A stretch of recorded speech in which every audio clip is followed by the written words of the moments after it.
this point in time, 300,000, 400,000, could be 500,000 pairs of the black cement threes that are to be releasing this year during holiday season.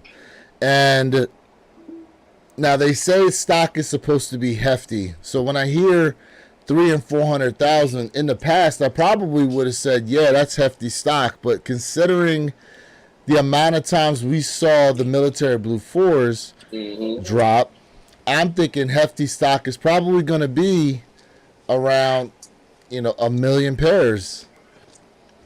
I'm glad you mentioned that. In this sense here, what do you guys think we're looking at overall? Because maybe that number is just what we're going to get from the sneakers app. What do you guys think overall we're looking at in terms of numbers for the black cement threes? I'm glad you mentioned that, because when it comes to these military blues, do you remember the rumor was there were going to be 1 million pairs of those? Yeah, it's like 1.7 million or something like that, they said. And when they first dropped, with them selling out, we were like, nah, there wasn't 1 million pairs. But now with all of these restocks, it's actually starting to make sense, right? Yes. Now it's like, all right, that's starting to make sense. So with these black cement threes, I mean, yeah, that's double up, triple up worthy in my book. So even if they don't start with that heavy stock, it's possible that they have it and they're just gonna restock them or whatever the case is. So I can see it happening now. I can totally see it happening, which I also think is a smart play. It gives people multiple chances. I said that in the video too. I was kind of like, look, if you don't got these by now, you ain't even trying. You know what I mean? Yeah, I would agree. Like, you're not even trying. Especially as a Bigfooter. Exactly. And when I say Bigfoot, I'm talking from 11 to a 13. I agree with that. Oh, yeah, for sure. From 11 to a 13, if you don't have these by now, it means you probably ain't trying. That's right. I would agree with that. That's right. I would agree with that. What do you think, Jay? So let me say this, man. And no, I'm not jumping off topic. But the black cement 3 is absolutely a minimum double up. And I said minimum. That's a double up for me, in my opinion. It's absolutely has to be a triple up for me. Most def a quadruple up. But I'm not gonna say, hey, I believe there's 1 million pairs, 1.5 million. I'm gonna say this. If they saying it's a hefty stock, I do believe it, that there's a high potential of high stock, and I'm all for it. And the reason why is because this gives people an opportunity to not only get as close to that OG cut, right, the molding as possible. It gives people a piece of that history. And y'all know, y'all know, when it's a Nike Air on the back of that heel tap, I just fall in love over and over and over again. And so my heart is beating. I'm ready to write. He said my heart is beating right now. Yeah, I'm here to write my love letter. Jay's in a love story. Ooh. I'm here to write my love letter. Jay's in a love story right now. So no cap, but let's see what happens. And if it holds to be true, I'm not mad. If it's a shortage, I'm not mad at all. Either way it go, at minimum, it's double up. Yeah. Yes, sir. Speaking of Jay, Jay got to make sure he looking good for that sofa and love seat. I was just about to ask you, where you at right now, bro? So I'm at a dealership right now. Are you about to cop something, or you just getting a repair done? No. Just getting a repair done. Okay. I got you. But yeah, so like I said, man, I want to be here for the community. I don't care if I'm on the toilet. I don't care if I'm across the world. Whatever I got to do, I'm going to try my best to be there. Well, we think we would care if you was on the toilet, but that's cool. I mean, we would care. Off topic, but let me ask you guys a quick question, only because I've been seeing them a lot out here in Colorado, but I'm pretty sure you've been seeing them a lot. Have you guys actually seen this Tesla Cybertruck now on the streets yet? I see it all yes. over. Yes. Not all over, but that is awesome. I see him quite often. That's dope. I was matter of fact, when I was back at Florida Power and Lights, there's somebody that was parking one in the parking garage damn near every day, and it had a wrap on it too because it had the chameleon color. Yeah. Had like the chameleon colors to it. Yeah. Speaking about that, I'm gonna tell you guys this right now, man. I've been seeing a lot of talk about who has the best Cybertruck, and I want to tell you guys right this: all these so-called famous rappers and all these people, they Cybertrucks is not messing with CJ on 32s. CJ on 32s Ooh, is smacking everybody out I've of seen the it. box. I've seen it. Ain't nobody touching him. Ain't nobody touching his car content. I don't know him personally. And y'all know I'm heavy in the cars. I'm telling you right now, CJ on 32s is smacking everybody out the box. So, you know, if you really want to see someone who really know how to put the vehicles together, y'all need to check him out. CJ on 32. So Yeah. let me see here. I actually went and looked. This is what we got. This is what we got here. He a huge YouTuber, car YouTuber, humongous, and this dude does he gets the interior done. That is sick. Yeah. He got so I've many seen it. different cars. It's crazy, man. Yeah. So, smackalicious, bro. This That's right here, wild. this right here Yeah. smacking. That's Yeah. wild. I've peeped it. Yep. I've That's peeped it. Now, wild. let me give you guys the backstory, but behind my Cybertruck. Wait, you got one? I absolutely don't. You better believe I don't. Oh, you said behind my Cybertruck, so I Yeah. thought you had one coming or something. Or you got one. So I reserved this thing, right?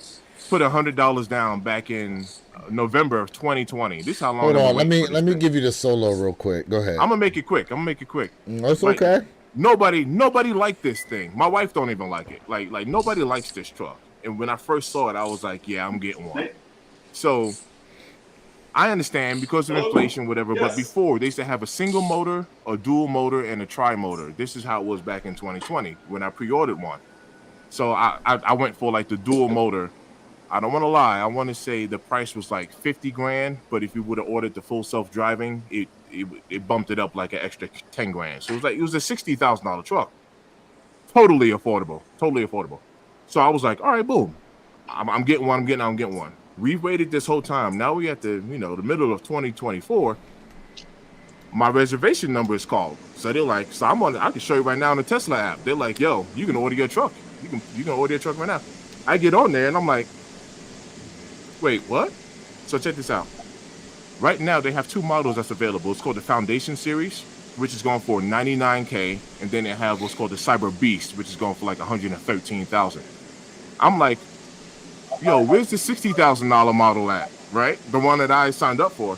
They're not even making those right now because obviously that's why you see them. They're selling out the more expensive ones, so they're not even making the cheaper models yet. Really? So technically, I can't afford it. I'm telling you right now, I cannot afford it. So I was kind of bummed out about it because I'm like, man, I waited literally 4 years, almost 4 years. I put my reservation in November, but I almost waited like 4 years for this thing, and I'm like, I can't even afford it. Now they're going to make a cheaper version, but they're not doing it yet. They're kind of like, why? If we're selling out the luxury packages, why even start making the cheaper ones available? So I mean, I understand the business concept behind it. I just don't like it. I just don't like it. Yeah, that's terrible. That's bad business in my opinion. That's bad it's great for Tesla. You see what I'm saying? Like I'm getting one. I gotta wait for the cheaper model.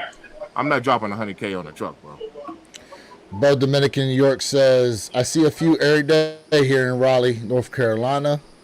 Tyler checking in says, I haven't seen the Cybertruck here yet in Pennsylvania.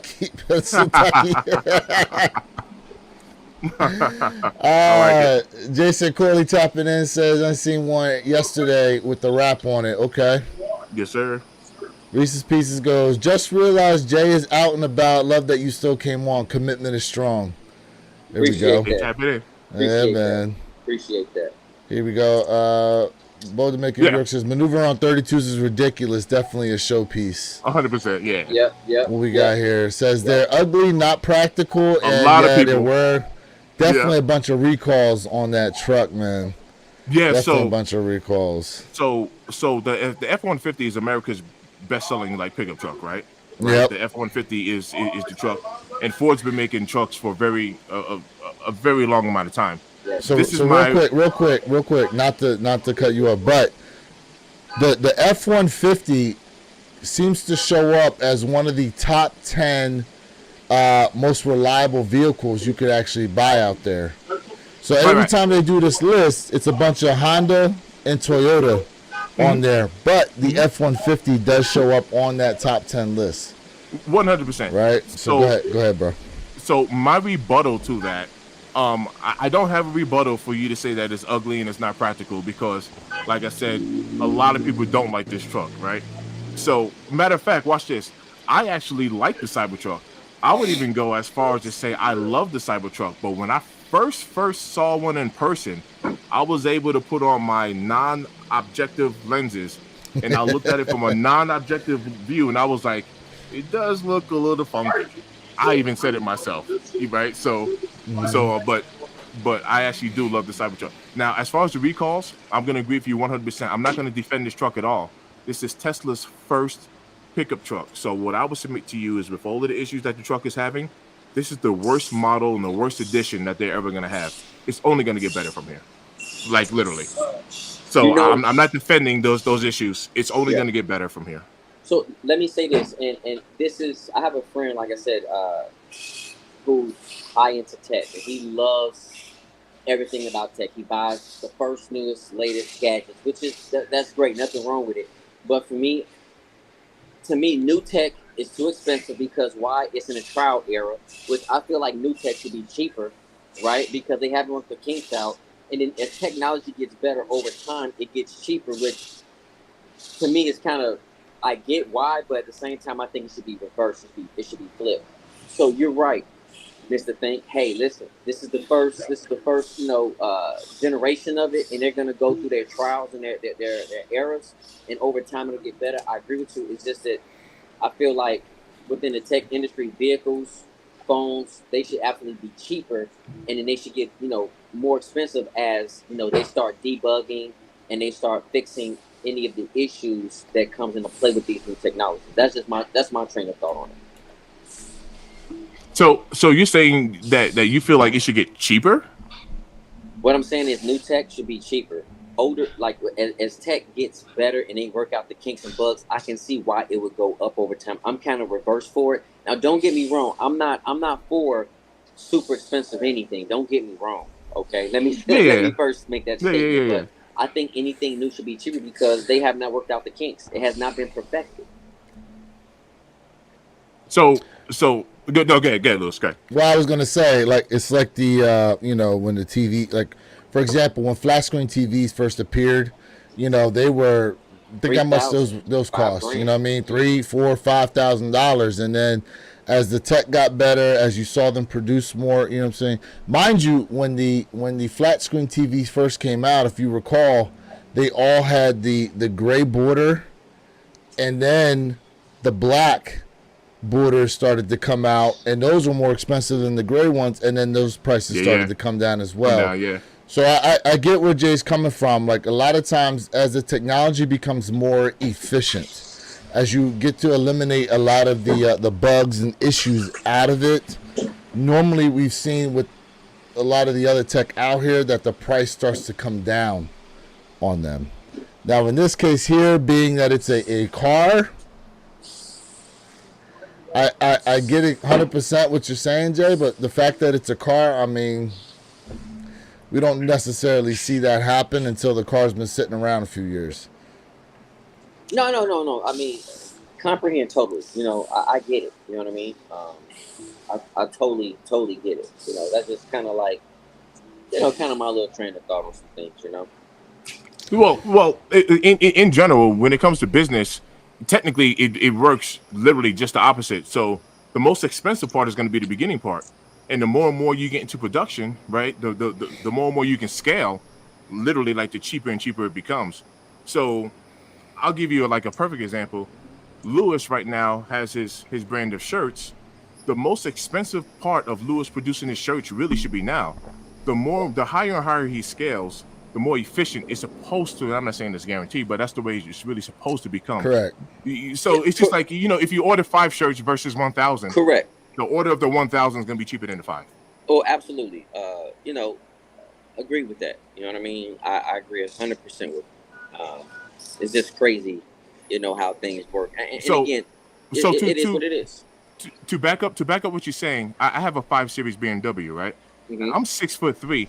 I really wanted the 7 Series Beamer back when I got my car's paid off now, but back when I got it, I was really looking at a 7 Series.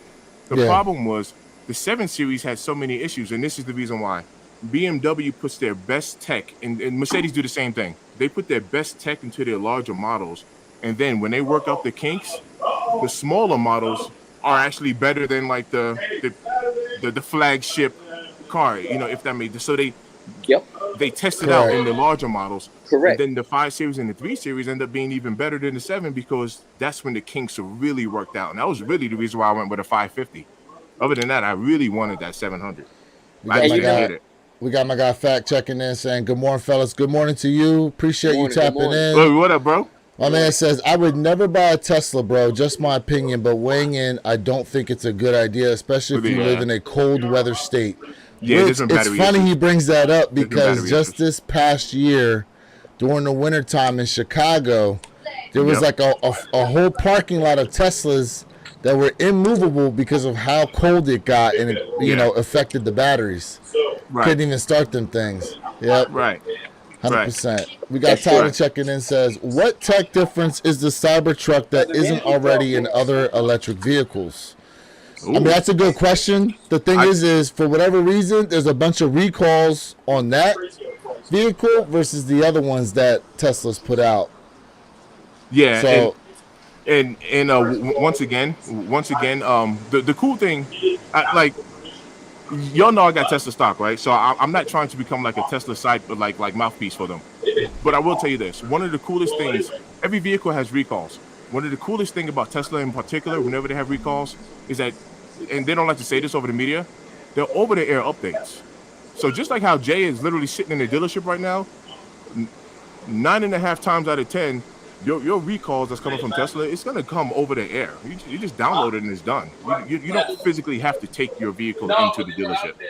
But that's the part that they don't. Tesla got like a but bad. with the Tesla truck though, it was a recall to where they asked you to bring it back to the dealership. Like I said, the truck is like the one-off because it's the Yeah. new version. You know what I mean? So look, the truck has issues. There's no doubt about it. But like I said, it only gets better from here, and that's my argument. It will get better. What was the vehicle? I think it was a hybrid. I want to say it was the whatever the Toyota hybrid is, a small one. Remember, I don't know if you guys recall, but a few years ago they had an issues where the accelerator pedal was getting stuck. I do remember Yeah. that. You remember that? I do. Yeah. I do And remember that. and at first they tried to deny that it was an issue until a couple people unfortunately lost their lives in those vehicles. Yeah. And then I do it remember was like that. a mass recall on Yeah. that. So I believe the issue with the Cybertruck was that some of them could just catch on fire. Is it not true? Yes. That's Yeah. that's the dangers of an electric vehicle. Yeah. Yeah, you might get a little toasty. So if you Hey, live in he a, said a little toasty. if you live in a cold weather state, Hey, he said no, I'm just he playing. said I'm just this playing. vehicle will keep you warm one way or another. Now that's funny. Oh, That's man. terrible. That is terrible. Oh, man. All right, my bad. We don't went up on this whole Tesla piece. So Tyler said it was a Prius. Yeah, over so, the yeah, accelerator. yeah. My man thinking he out here crying right now. He said it'll keep you toasty. Oh man, that's terrible.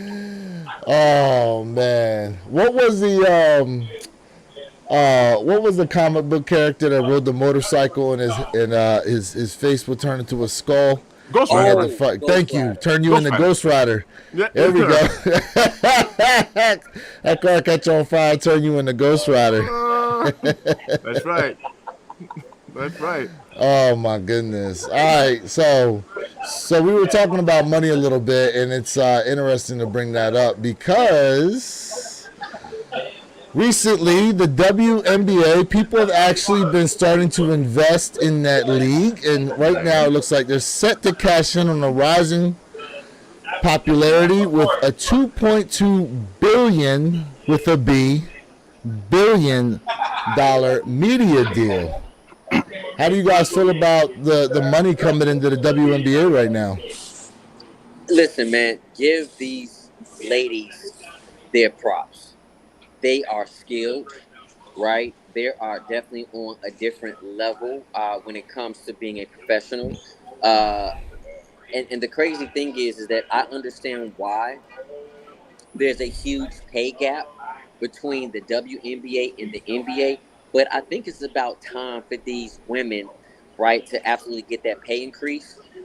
Because if the popularity of the sport is growing on a global scale, why not push that money out to the players? Because without the players, the WNBA, the NBA, the NFL, NHL, right, the hockey, soccer would not exist. So give these players, these athletic professional women, give them their props, and I absolutely support them. So it says right here the NBA negotiated the WNBA's media deal alongside its own massive media rights agreement with Disney, ESPN/ABC, NBC, and Amazon. Those companies will have their own WNBA packages, according to the report. So most of this money is being subsidized once again from the NBA deals. And to me, I feel as though a lot of this is coming from these two players I'm showing right here.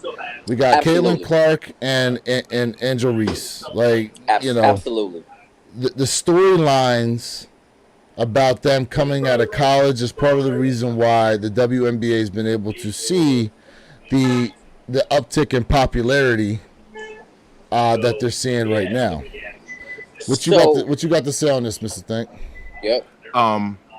Finally, like I can be extremely transparent. For the longest time, I did not watch women's ladies basketball. Mm-hmm. I just could not get into it, and I mean, coming from someone who hooped, like, when you watch somebody miss a layup and grab a rebound and miss it again and grab a rebound and miss it again and the ball gets turned over, I'm like, ugh. So like for the longest time, I just couldn't watch it.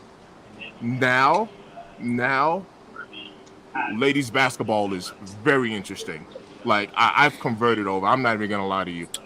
Is it the storylines for you though? No.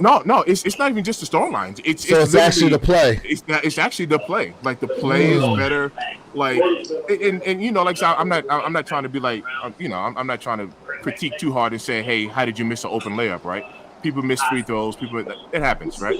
But before, the play was actually just so bad. Now I'm talking about on the professional level. Like the play was just so bad. I was like, I just personally, now all of that has changed for me. So when it comes down to the pay, my next, I guess, rebuttal to that used to be, well, you're not bringing in the money because, they would immediately say, we want to get paid as much as the men. It's like, you're not bringing in the money that the men are bringing in. Correct. Now that we can prove that the funds are rolling in, yes. They're starting to, yep.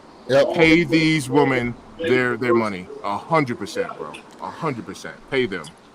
Jay, you had something you were getting at? Yeah. Can I get a highlight moment, please? Oh, he's gonna highlight it. Okay. He's calling for it. He's calling for it. ISO mode. He must ISO right now. Everybody back up. Let me say this. I'm not gonna say I have always been a huge WNBA fan, but let me tell you something. Candace Parker, girl, close your eyes and let the rhythm get into you. Ooh. All right. So anyway, I will say this. I will say this though. I got turned on really with the WNBA with Miss Candace Parker. Miss Parker. Dude, right here. Miss Parker. But he is a married man too. Yep. On a serious note, I will absolutely say that I feel like Caitlin Clark, I will feel like Angela Reese they have a big influence on the reason why the WNBA is being highlighted now, in my opinion. We can take it back to Cheryl Swoops. I mean, don't get me wrong; those are absolute WNBA legends, right? Mm-hmm. But we're talking about because of that college battle of how those moments took place. I feel like this is the reason why the hype is there. Now, the question I do have for you is, where your kicks. Who do you think should be leading the run now for Rookie of the Year. I have my reasons who should be leading, but I definitely want to hear you and the community's thoughts on who should be the leading Rookie of the Year right now. Ooh. Who should be leading? Well,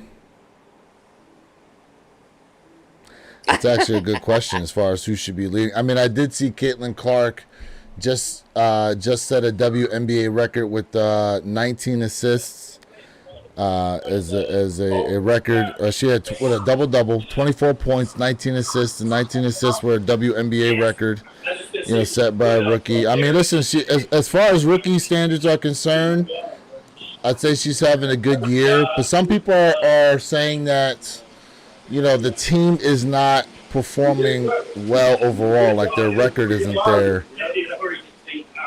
But at the end of the day, it is an individual award. But see, Angela Reese has had some great games too. I don't know, man. It's a tough call at this point right now.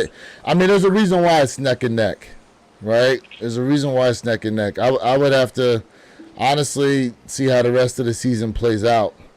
Obviously there's a lot of eyes on Caitlin Clark right now, seeing as how, coming out of college basketball, she was like pretty much the number one ranked player for the most part, and all the publicity that's going on with her since she's been in there. There's been a lot of, I guess, controversy, you could say, with some of her treatment that she's been getting while she's been there in the WNBA versus Angela Reese hasn't necessarily had to experience that at the same time. So, I mean, listen, again, I just have to see how it plays out, to be honest with you. But again, there's a reason why it's neck and neck the way it is. Mr. Think, what are your thoughts? That is tough because I don't know the stats between the two well enough to give like a like my little personal opinion on it. Between Reese and Clark themselves, I am aware of that feud, and I think that feud is very good for business. Yes. I think it's good for business because them ladies are definitely competitive. They're dope, and however, I will admit this, and like I said, this isn't because I don't follow Clark, at all, but I don't know if it's just me, but it seems like Reese seems to get a little bit more off the court attention. So that's, but like I said, I don't know if that's just because I don't follow Clark. So I'm gonna tell you guys. All right, so real quick, hold on a second. So here we go. I actually pulled up the stats here, per game stats. Okay, it says here per 36 minutes. So it says here points per game. Caitlin Clark's at 17.1. Angela Reese is at 13.5. Rebounds per game. Caitlin Clark's at 5.8. Angela Reese is at 11.9. Assists per game. Clark's at 8.2. Reese is at 1.8. Field goal percentage. We're at, let's see here. Clark's at 40.5%. Reese is at 40.2%. Let's see here. Free throw percentage, 89.1%. Angela Reese is at 76%. You said steals per game. Yeah, it was Clark's at 1.5. Reese is at 1.4. Let me see here. Yeah. So, overall points, Clark's got 445. Angela Reese, 324. Rebounds, Clark, 151. Reese, 286. Assists, Clark, 213. Reese, 44. Steals, they're actually pretty close. Clark, 38. Reese, 34. Blocks, Clark, 22. Reese, 10. Turnovers, 145 for Clark, 42 for Reese. Woo, wow. But it does show here that Caitlin Clark has played almost 200 more minutes than Reese has played. And Clark has played 2 more games at 26 games versus Reese has played 24 games. And double-doubles, Clark has had 9. Angela Reese has had 17. So, there we go. So, in my opinion, I'm definitely going to say Angela Reese is ahead. And I get it. They are neck and neck without a shadow of a doubt. But when you're talking about two of these ladies, they are making history. You know what I mean? If you think about it, Angela Reese, she made history by averaging a double-double for the whole month of July so far. They both are incredible. And I'm just curious to figure out, you know, who's going to win it. But as of right now, it seems like they do have Caitlin Clark ahead of Angela Reese. But I feel like Angela Reese is just a little bit ahead, in my opinion. But whoever wins, it doesn't matter because they both are deserving of it. And I'm just going to be honest with you. They both are deserving of it. So whoever wins, you know, I wouldn't be shocked. I would be like, hey, it was well earned and well deserved.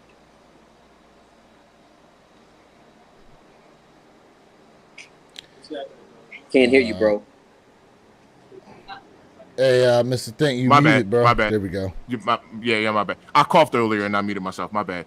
I was saying I actually want to second that because it is well deserved, and I want to back up my claim I said earlier when I told you I wasn't interested in women's basketball.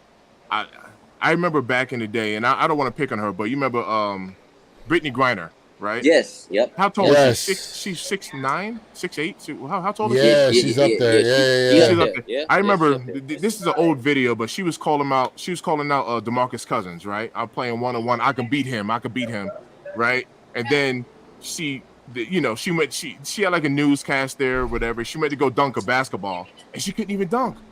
And the whole time I was sitting like this. And she's over here talking about she can beat Boogie. She's like, I can beat Boogie, and I'm sitting there like this.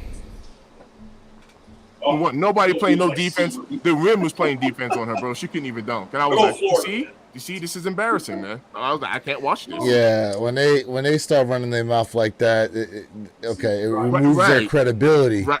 It removes their credibility, basically, because, like, to say that, okay, you could probably beat him depending on what the game is. We're talking about horse.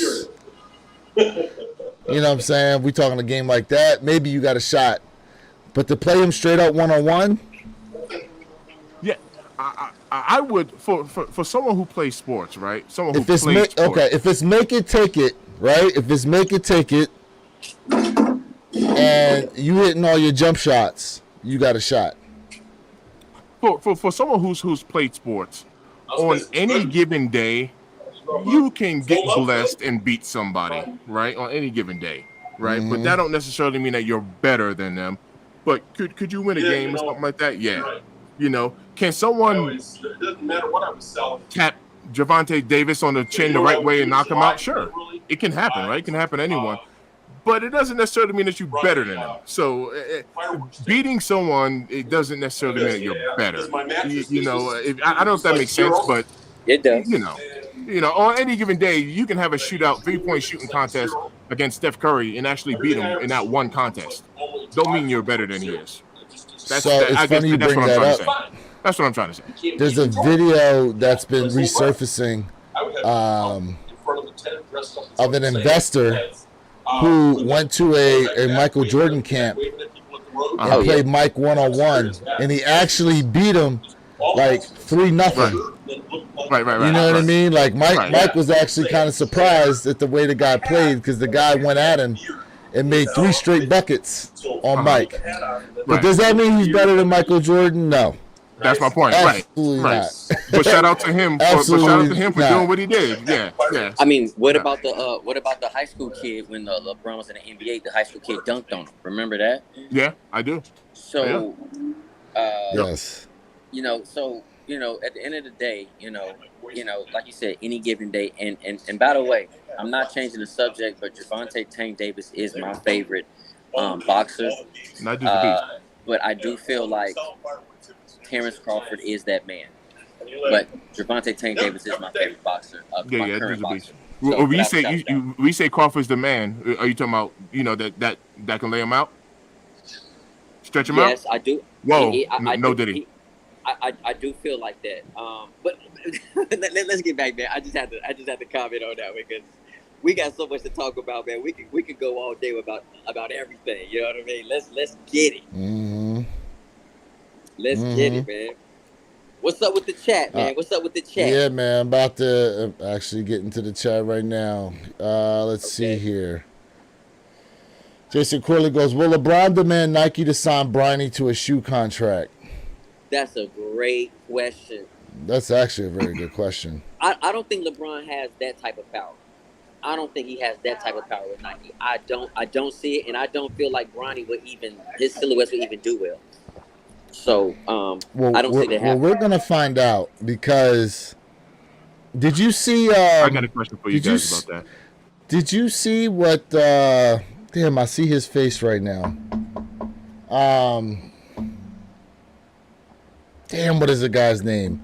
I see his face. I can't think of his name. But he goes, no, basketball player right now. He's on Team USA. Real tall, super skinny. I see his face.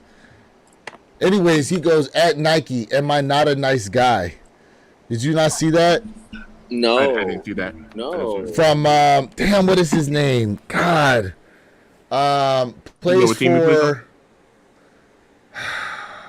He plays for the Suns. Kevin Durant. Not Devin Booker. Thank you.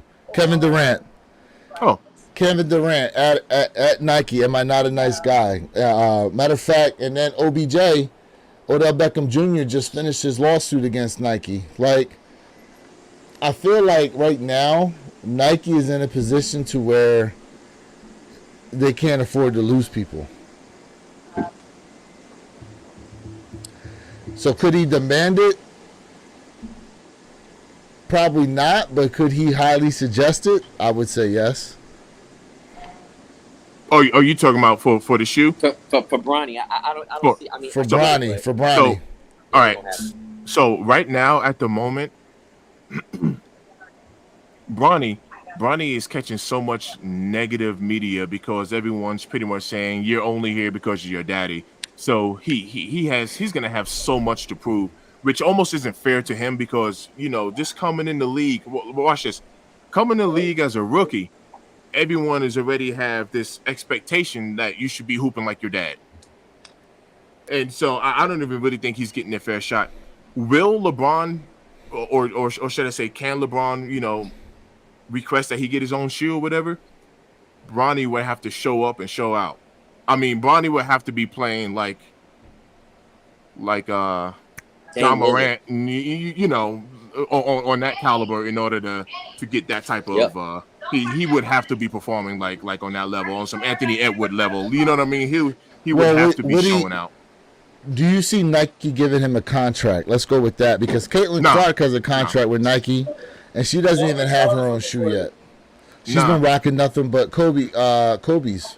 Correct. And I would say no. I mean, the reason why initially I say no, remember, he was the 55th pick too, right? He's not coming in as the number 1 draft pick and all that. I mean, they really need to give him a break. The man is the 55th pick. Leave the man alone and just let him hoop. Well, people don't even think he should have been that. Correct. They don't even think he should have been drafted.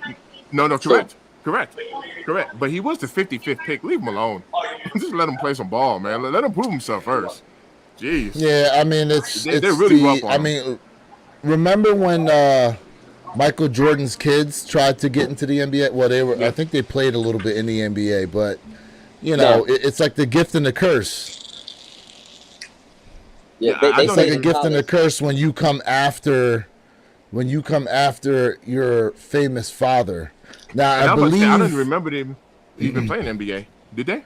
I don't remember. They never played it. I thought they tried though. I thought that I thought the one got in on the summer league team or something like that. We have to look it up. I know Marcus. I know they did play college. But I thought one had an opportunity professionally at a summer league team, but ultimately got cut. Right. We'll have to look that up. But yeah. I think the most famous situation we know of to where the son actually outperformed the father, it's in a different sport. I'm talking about Ken Griffey Jr. ended up being a better ball player than his dad. That's true. So that's one situation where we saw the son outperform the father as good as the father was. And this is a situation also to where they actually played alongside each other. Absolutely. I was about to say, I think that's actually the biggest accomplishment is for LeBron at his age to, like I said, hate him or love him, right? But for LeBron at his age, for him to play at the caliber of game that he plays at, like right now at his age, and then he was able to get his kid, on the same team, with him. I think that's just history. That's historical by itself, right? However, how it turns out is how it turns out. Oh, absolutely, bro. When they get on the court together, because I don't see the Lakers sending Bronny to the G League. I don't see that, and the reason why is because of LeBron, in my opinion. But once they hit that floor together, history has been made. Right. History will be made when that happens, and it's going to happen. Yeah, it will. Bronny averages 2 points per game. Right. In the summer league, he's going to touch that floor with his pops. No, you're right. All it takes is one alley oop. All he got to do is chuck up an alley to his dad, and it's golden. I think he did just have a 13-point game. Bronny did. Was it yesterday or the day before? Yeah, day before, I believe it was. All right, let's get to some of these comments here in the chat. What we got here? Fact goes, if there was a WNBA when Cheryl Miller was in her prime, you guys would have seen something that you never seen before, boy. I don't think people realize how good she was. True. Facts. I never followed her. Yeah, Cheryl Miller. Let me say this. Reggie Miller. That's Reggie Miller's sister. Let me say this. Yeah. Reggie Miller was absolutely a shooting phenom. If you did not know this, even Reggie Miller said it. His sister, Cheryl Miller, will outshoot him even in a game. Cheryl Miller was absolutely a better shooter than Reggie Miller. As great of a shooter he was, Cheryl Miller was absolutely phenomenal. Facts. Ooh. And for those of you young ones out there that are in the chat right now, you guys know of Steph Curry, but before Steph Curry, there was Reggie Miller. Yes. Reggie Miller. I'm gonna wait till you get to the comments because somebody mentioned a good one. I'm glad you mentioned Steph. We're gonna come back to Steph. Let's see here. Bo Dominican York says you gonna make Anna jealous, Miss Parker. Let's see here. Said that Angel Reese isn't looking too bad either. Yeah, so it's interesting it brought that up because that is something now you're starting to see with the WNBA players, and for a long time, that's a lot of people weren't really getting behind the league because they didn't feel like they had any attractive women to look at in the league. Basketball aside, let's just call it what it is. Like outside of the United States, professional basketball, as far as women are concerned, is actually a pretty big deal in some of these other countries. Here in the U.S., a lot of what goes on with us is visual.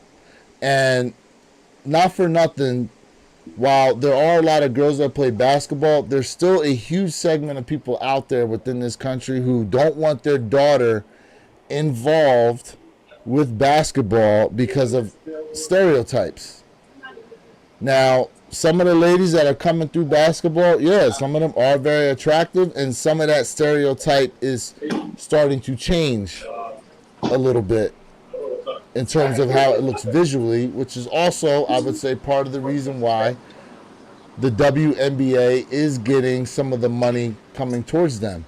A lot of those players now are starting to embrace those kind of things and start to take on those magazine shooting photo shoots and things like that.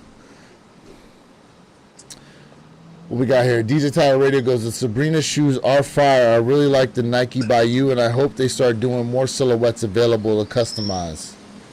Yeah, we were talking about that last week. The Sabrina by You 2s are available now to customize as well. Yep. And believe it or not, the Nike by You, at least when I did the Nike Dunk by You, I can honestly say, man, my pair is better than some of the collabs. Like the leather quality is so crazy on them. Like even the tongue, Nike by You is dope, man. Like you talking about the Dunks? Yes. When I created my Chicago dunks, I mean the leather quality is better than like some of your most hyped up collabs. I'm telling you, leather quality went hard. Yeah, they put leather throughout the entire shoe. Even the tongue on them is leather, so they don't give them the nylon tongue. But that's why they're running you $150 as well. But 150 is nothing, in my opinion, when you get a nice quality materials. In my opinion, plus, I have my name stitched in the back of them for 150 with a personalized box. Quit playing, man. Quit playing. Nike, that's dope. Fact goes, due to sex appeal, though, Angela Reese is going to become the face of the league. Wow. Okay. I don't know. Listen. That's a good comment. That's a good train of thought. I just don't know. Here's the thing, because one of the things they talk about with the WNBA is the fact that there's a lot of women out there who advocate for them, but don't even watch the game. Like, I just saw a podcast the other day, and all these women on there were talking about the fact that, the WNBA players, they should get more money and blah, blah, blah, blah, blah. But then the host, he asked them, he goes, how many of you guys have actually been to a WNBA game? And none of them raised their hands. Yep, that's the lack of support. And then they go, well, how many of you have been to an NBA game? And damn near the whole panel raised their hands. Yeah. So, listen, if you advocate for them, then you should be there supporting them as well. Right, exactly. That's what I said. That's the lack of support. Yeah. Yep. Let's see here. Okay. DJ Tyler Radio goes, my cousin just got a scholarship for basketball. I hope she can make it to the WNBA someday. Hey, man. Congratulations on that, for real. Hey, congrats. Congrats on dope. That. What school she going to? Let us know down there in the chat. Yeah, that's dope. Let us know down there in the chat. Let's see. Respect. Yeah, my man Fat going crazy right now with these comments. Let's see here. And not 100% woman. I don't believe that person is not genetically modified in one way or another. Hold on. Who are we talking about? Reese, who's he talking about? Oh, Brittany Griner? And not 100% winner woman. I don't know who he's talking about. Jason Corley goes, Swoops was the truth, but Ms. Parker is a beast. Hey, man, listen. Candace Parker, bro, listen. I'm talking about Candace Parker. Absolutely was phenomenal, man. Like you have to listen. Candace Parker was an animal. Like, and a lot of people don't know this too. When you made a statement where you kicks, and this isn't just like Miss Parker. This is absolutely about just the WNBA and the women itself. A nice amount of the women who play in the WNBA, after the season is over with, they go overseas and they play overseas during the course of the women's seasons. So we don't get to see how they are performing, when they are going to play for another country. So I definitely wanted to highlight that. And I'm glad you made that statement. Fact goes, I don't like that Brittany Griner, and I don't like the story that they sold the American public of her being locked up over that stuff. I believe that was a complete psychological operation. Oh, we getting into conspiracy theories now. Okay. We're getting into conspiracy theories right now. Okay. Yeah, listen, it's funny you bring up the fact that they go overseas, because that is, Brittany Griner was playing pro ball over in Russia when, she had her situation go on. Yeah. Bo Dominican goes, anyone copping the OG lows today? I believe he's talking about the Barons. I think the Barons are dropping today. It's a pass for me. Well, if so, you got 1 minute. Yep. Yeah, Barons are dropping. There's a few things dropping today, actually, on the sneakers app. A lot of SB wear, a lot of let's see, the Barons are dropping as well. I don't know how, listen, Barons retailing at 140, coming full family sizing. I'll bring them up here for everybody real quick. And once we do that, I do have some things I want to ask, you and Mr. Think, where your kicks 26. Okay. You got questions for us, huh? He like, okay, break it on. You got some questions for us, huh? Well, not really questions per se, just more on y'all's train of thought. It is a question, but I just want to see what y'all thoughts about this particular topic I want to talk about. Okay. Let's see. Here, let me share my screen sorry, real quick. There's nothing I can do about this noise. It's all good. It's all good. You tapped into us. We appreciate you. I appreciate all y'all, man. Yes, sir. Yeah, man. The chat appreciates you being here. All right, so here we go. Jordan 1 Low Barons. We also got some clothing dropping here today. I believe a lot of this is Olympic inspired. Nike SB Dry Fit ADV sleeveless jersey. Mm-hmm. I don't know how you guys are feeling about this out here. Let's see. Okay, so it's a whole USA skateboarding clothes here. We got a button-up shirt. Mm-hmm. I'm actually not too mad at this button-up, to be honest. I think that button-up actually looks pretty nice. That's pretty dope. I like that. Dickies kind of appeal to me. I like that.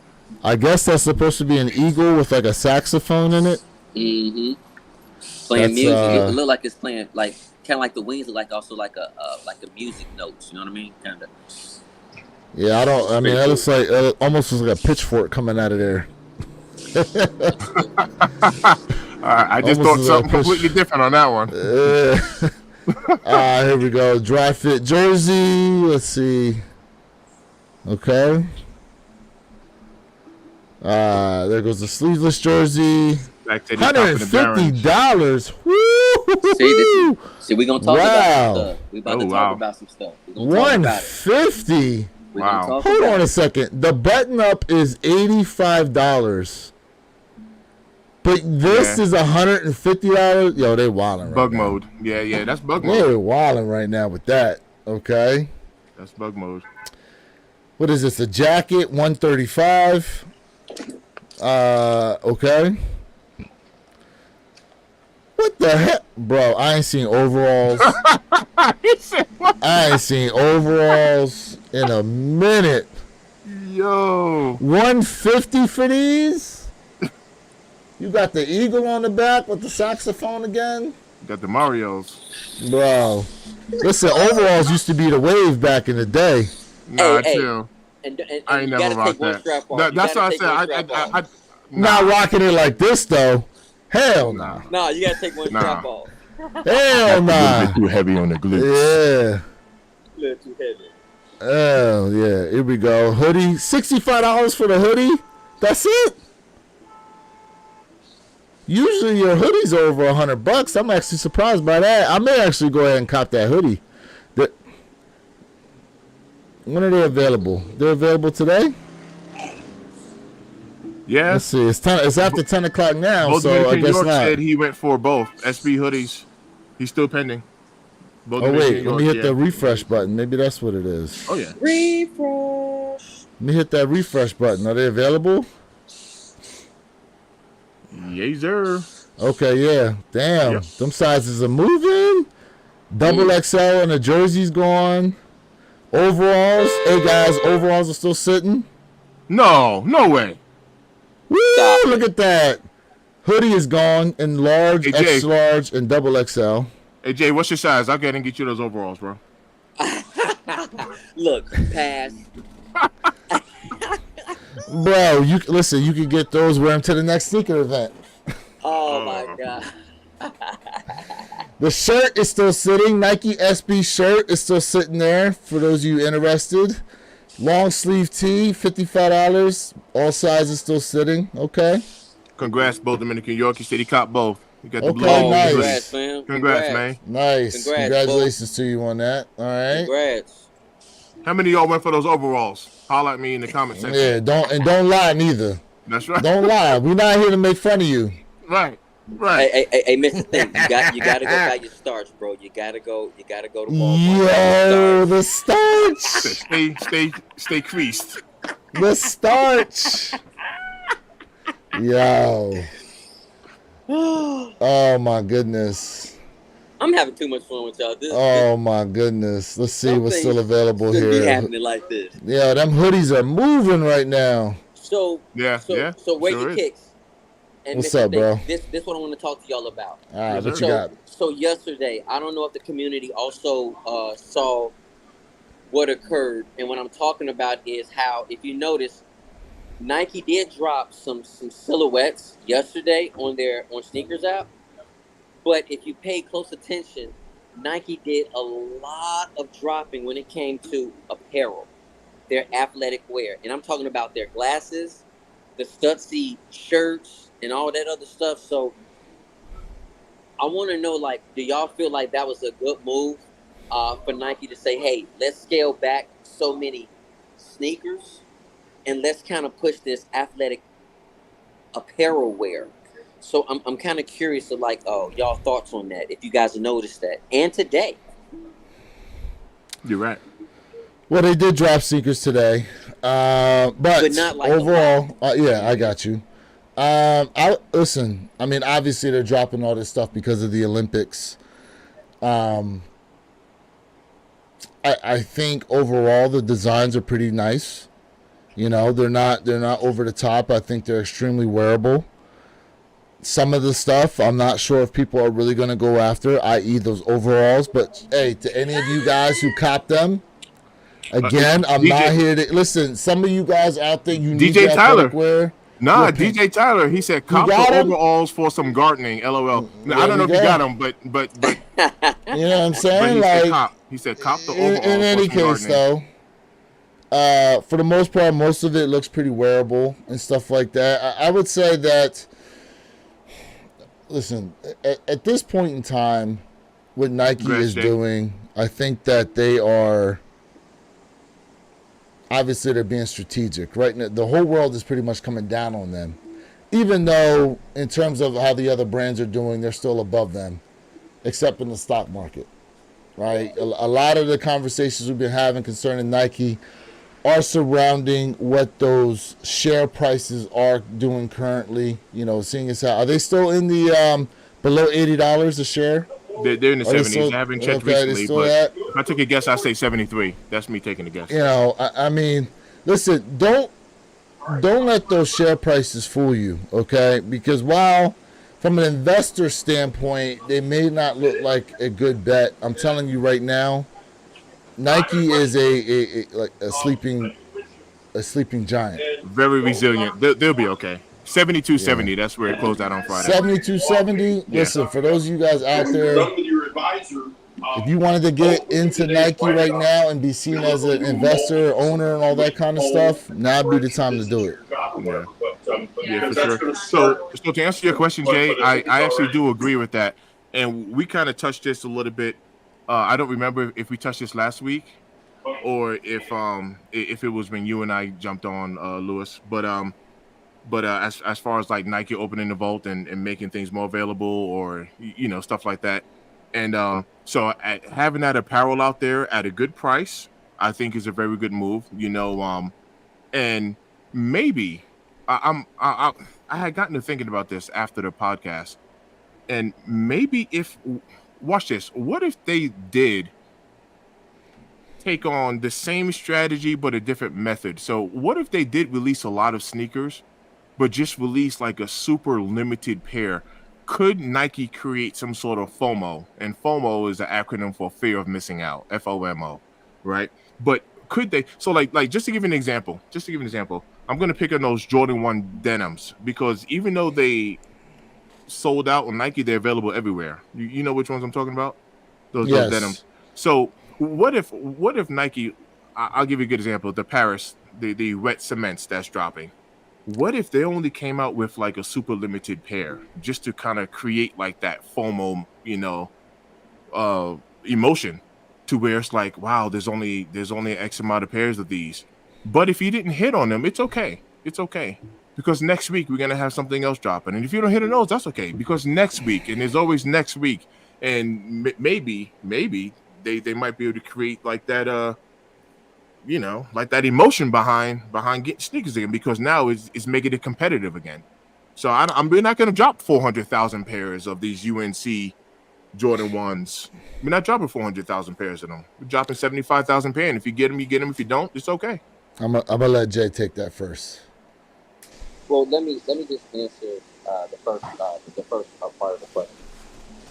I think Nike, what they have done from yesterday until the day when they talking about athletic wear selling clothing, because athletic wear is really what's popular, vintage wear as well.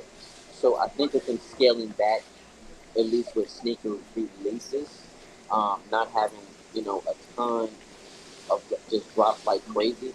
I think that's the right move, because now people love athletic wear, but some of the prices, like I said, for the NBL, the jerseys that they drop was like $190. Jerseys are not popular, so some of the pricing is absolutely ridiculously ridiculous, and it's not. It just doesn't work.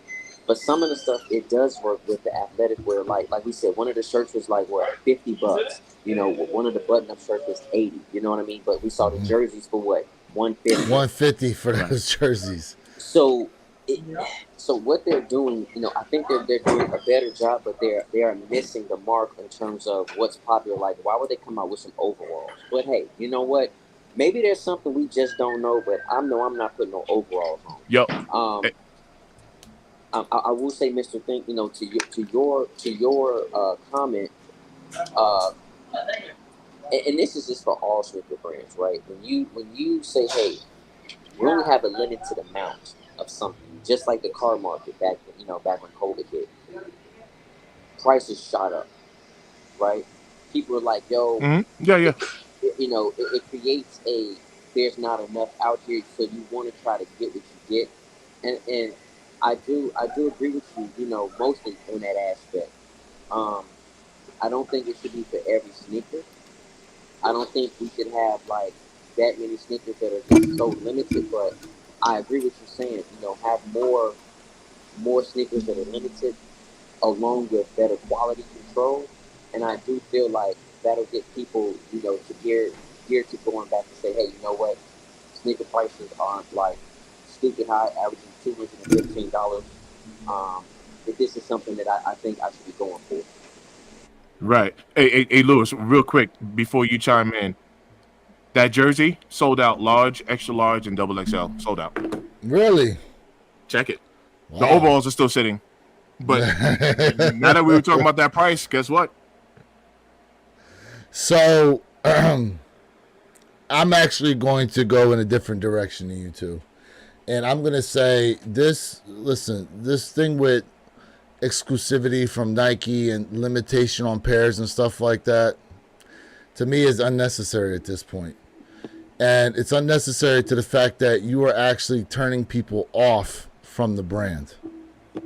And that's why they're going to other brands. That's how these other sneakers are now started to become popular. Brands like Asics, New Balance, and all them, because people are like, well, it seems as though I have a better opportunity or a better chance at grabbing these pairs than I do at trying to grab pairs, especially when it comes to the sneakers app. Because there are people you see that haven't been able to cop a damn thing from the sneakers app for years. Not months, not weeks. We're talking about years. I got one guy, especially, he tries to go on the sneakers app every time. Even a mass-produced GR, for whatever reason, you don't know what it is, if it's his account or something like that. It's a situation to where, what the heck just happened with my camera? Your camera just turned sideways. You guys hear me? We can hear you. Your camera went out. Yeah, I don't know what the heck just happened with my camera. I apologize with that. I'm about to switch cameras here. But at the end of the day, you had a situation to where the exclusivity is turning people away from the brand. Making it hard to cop kicks is turning people off from the brand. You don't really want frustrated people. You want people to have the feeling that they do have an opportunity to cop a lot of these sneakers. Now, with some of these GRs, obviously the sneakers app doesn't necessarily need to drop 300, 400,000 pairs. There's just no need for it. So yes, you're right. When they dropped the denim ones that released like 2 weeks ago, I think it was only like maybe 10 to 15,000 pairs that they released there on the sneakers app. But it was a mass GR that showed up at pretty much all retailers. Absolutely. Right? So, yeah, it showed that there was a sellout on the sneakers app, which is cool, but they're readily available at all other places. You know what I mean? So yeah, it can kind of seem like, oh, maybe these things are moving a lot because a lot of people base the sneaker market on what's happening with the sneakers app. Okay. But in this case here, I mean, just like we got these black cement 3s coming out in November or November, December. If they only drop like, let's say 100,000 pairs and the demand is over 1 million, first off, you are holding yourself back from the amount of money you could actually make from that shoe because, like you said earlier, Mr. Think, they made how many military blue 4s? For every time they restock, they sell out like that. So if you're a company and you want the confidence to come back and you want the investors to be there, you want to raise your price per share, you obviously need to start operating in a sense to where, yeah, you're trying to sell sneakers. You want more people to come back to the brand, not isolate a bunch of people, in my opinion. Let me make a comment, where you kicks. Go ahead. I agree with you mostly, but partially I do not. And I'm in reference to why people are going to other brands. Let me say this. When you have the same sneaker, the same iteration, when you have low quality standards, when you have raising of prices, it also turns people off.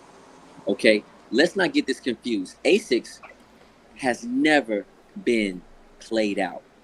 If you are an avid runner, ASICS absolutely sell out, just like Brooks. If you don't know where Brooks is, I understand what people might not understand where Brooks. You know what I'm saying? I know Brooks Brothers. So when you're talking about, people who absolutely still go for sneakers like that, whether it's an older crowd, whether it's avid runners, but we're talking about ASICS, right? For example, styling, right? ASICS has changed up when it comes to like their materials, their colorways. They did their collab, which they were very successful with the X-Men collab. So people want something different. They want something refreshing. Like, so if you say, oh man, this shoe been coming out forever, right? 1903's been coming out forever. Well, not people jumping on because they weren't buying them. It was another particular group of individuals picking up that particular silhouette because now it's something new, it's something refreshing to them. That's where I think that's hurting, certain companies when it comes to people pushing towards other brands. And let's not remember, quality control and comfort is so huge now. And I do feel like when it comes to styling, a lot of people are more about individual happiness and styling opposed to walking down the street looking like every other person, when they walk past someone. They want to feel like that they're individual, that they're unique, that they're different. So I believe all of that type of psychology comes into play when we're talking about picking up, different brands and being interested in something new.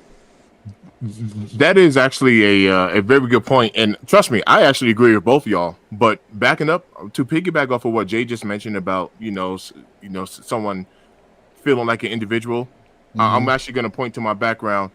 Everything over here, and I've been wearing my military blues, but everything on this side is all stuff that I picked up this year. Everything here is dead stock, and that's not because I'm not going to wear my sneakers. Everything over here is worn except for those women's because I can't fit those satin breads. But things over here are worn. So the reason why I wait to wear my kicks is because exactly what you just said, Jay. Like, I don't want to put on something that just dropped and I'm looking down and everybody got them on foot. So I'll wait a year. I'll wait until next year when the new stuff is popping up and everything from this wall is going to make its way over to this wall and then it's going to be on foot. But just on purpose, just so that I'm rocking something. You know what I mean? And everybody don't got them on foot anymore because they're going to have the newest thing on and I'm going to be rocking something from this year. I mean, that's like my strategy, if that makes sense. So isn't it interesting how when we were younger and the new sneaker would drop or that new hot item would drop And if you didn't have them on, if you weren't one of the ones who was rocking them, it was like, Yeah, damn, like you felt like you were left out of the group. yeah. You know what I mean? But now, as we have gotten older, and a lot of these shoes we're copping them, we have them. You know what I'm saying? Like us as content creators, we definitely get them to do reviews on and stuff like that. But yet, we let them sit dead stock for a while until we think people have forgotten about them, and that's when we decide to go ahead and pull those out. You know what I mean? To get the people to go, oh damn, I remember those, or I have those. Right. I haven't worn mine in a while, Right. or something like that. And that's not for nothing. Chat, I'm gonna let you guys know. That's how some of these shoes that are basically down in the dumps in terms of the resale value is how they end up shooting up, because people start to do that. They start to wear them when people have kind of forgotten about them, and then all of a sudden it's like an artificial demand that got put out there, because now people are like, damn, like, oh, I remember I was going to reach back for those and I didn't. I'm going to search me for a pair and stuff like that, which is why the three of us are on record for saying we really feel like those Royal Reimagines at some point in time, you could see an about face when it comes to that shoe and how people perceive it a couple years down the road. Nice shoe. We have a bunch of comments, but we got so many damn comments. Sneak ahead on a budget. I'm just gonna pick one out real quick. He said he agreed. That's why that one right there. Go ahead. He said he agreed. That's why they dogged the Pandas. So many people had them on foot. It's not a bad shoe, just everyone had them, and that's because they were just massively right. Because at one point in time, you couldn't find a Panda. They would sell out every single time. What did Nike say they wanted to do? They wanted to kill the resale on that shoe by putting that thing out there multiple times. And not for nothing. So shout out to Sneakerhead on a budget, bro. Hopefully, bro, you was winning last night playing that college football 25 up. Being up late playing that. Was he streaming? He streams? I don't know if he streams or not on that, but he hit me up. He's like, yo, bro, I was up till like 2 a.m. playing. That's dope. But, and mind you, he's on the West Coast. So when he sent me that message, it was like 5 o'clock in the morning when I seen it. But in any case, it's interesting, again, how, you know, a lot of these shoes are getting dogged the way they are. And not for nothing, everybody was high on the Pandas when they was reselling for like $350, $400. But now, because everybody has them, now all of a sudden it's a whack shoe. It's the most played out shoe. Every time you go to a sneaker show, when they ask them questions, what's the worst sneaker silhouette? Everyone just stupidly goes and says the Panda Dunks. Like, yeah, and they ask these resellers who, you know, listen, they don't really, a lot of them don't really know these shoes to begin with, and that's a whole other story out there. But in this case here, to say that the Panda Dunks is the worst silhouette ever made, yeah, that's because you can't really make no money on them anymore. When you were getting that shoe, what did they retail for? 110, 120? And then you turn in like a $200 profit on the shoe. That's the best thing out there, of course. Right. Of course it is. But now it's whack because you can't make the money on there. Right. Just like they try to dog the Air Force One. Not for the Air Force. Listen, the Air Force One is a shoe that will never die. Okay, I don't care. It will never die. Now, a lot of people have started to, as far as the Panda Dunks are concerned, yeah, a lot of people have moved away from them. They even came out with a suede version of the Panda Dunks. You know what I mean? But think about this though, how many black and white shoes, or predominantly black with some white hints in there, shoes are dropping this year that people are going to pick up, i.e. the black and white Jordan 4s that are dropping. Oh yeah, those Thunders, right? Those white, they call them the White Thunders. Yeah. How many people are going to go pick those up? Yeah. Same color blocking. Right. Because it's a different silhouette, all of a sudden it's better. You're right, because those black and white, what do they call them? The black whites, or the black white. But the Jordan ones, they didn't move. Correct. I like them. I like those. I like them too. But yeah, they didn't move. I like them too. All right, got a lot of comments to get to. Jay, you got anything before I get to some of these comments? No, man. I'm definitely enjoying everything we're doing, man. I definitely want to see these comments, man. I'm excited about that. Whew, okay, let's see here. Where should I start at? All right, I'm gonna go up to. All right, here we go. Fat goes, like Jim Jones to me. I saw him with a fresh out the box pair of black infrared 6s and some chrome hearts on, and the dude still looked dirty. Ballin'! Let's see. And if I see stuff like that, like I saw somebody wearing the powder 9s and they made the shoe look bad, it upset me. It made me not want to pull mine out the box. I mean, what were they wearing? Powder blue 9s and some Adidas pants or something like that? All right. Let me ask you guys. This goes for the chat and the panel. Do you guys cross brand? Because I do it all the time. I ain't gonna lie, I actually do. You know what? Let me comment No. on that. Let me I do comment it all on the that. time. Hold on, before I let you rock, Jay, the only thing I've done as of recent, if I had to move on the quickness, but it's because I got pants on, I have worn Adidas socks with Nike shoes. That's what I was I've asking. done that. I've done that. I do it all. I'm not. I was on the move quick. I had to pull out a pair of black socks. Noticed afterwards they were Adidas socks, and I'm like, well, I got pants on. Whatever. Let's move. So, let me say this to everybody, right? I mean, I understand, like, back in our day, you know, you had to match, you had to be funky fresh. You couldn't cross certain lines, right? In the chat, I want to ask y'all a question, man. How many of y'all wear Levi jeans? Okay, because I do. So how many of y'all have Levi socks? How many of y'all be rocking Levi jeans with the Levi t-shirt with the Levi hat?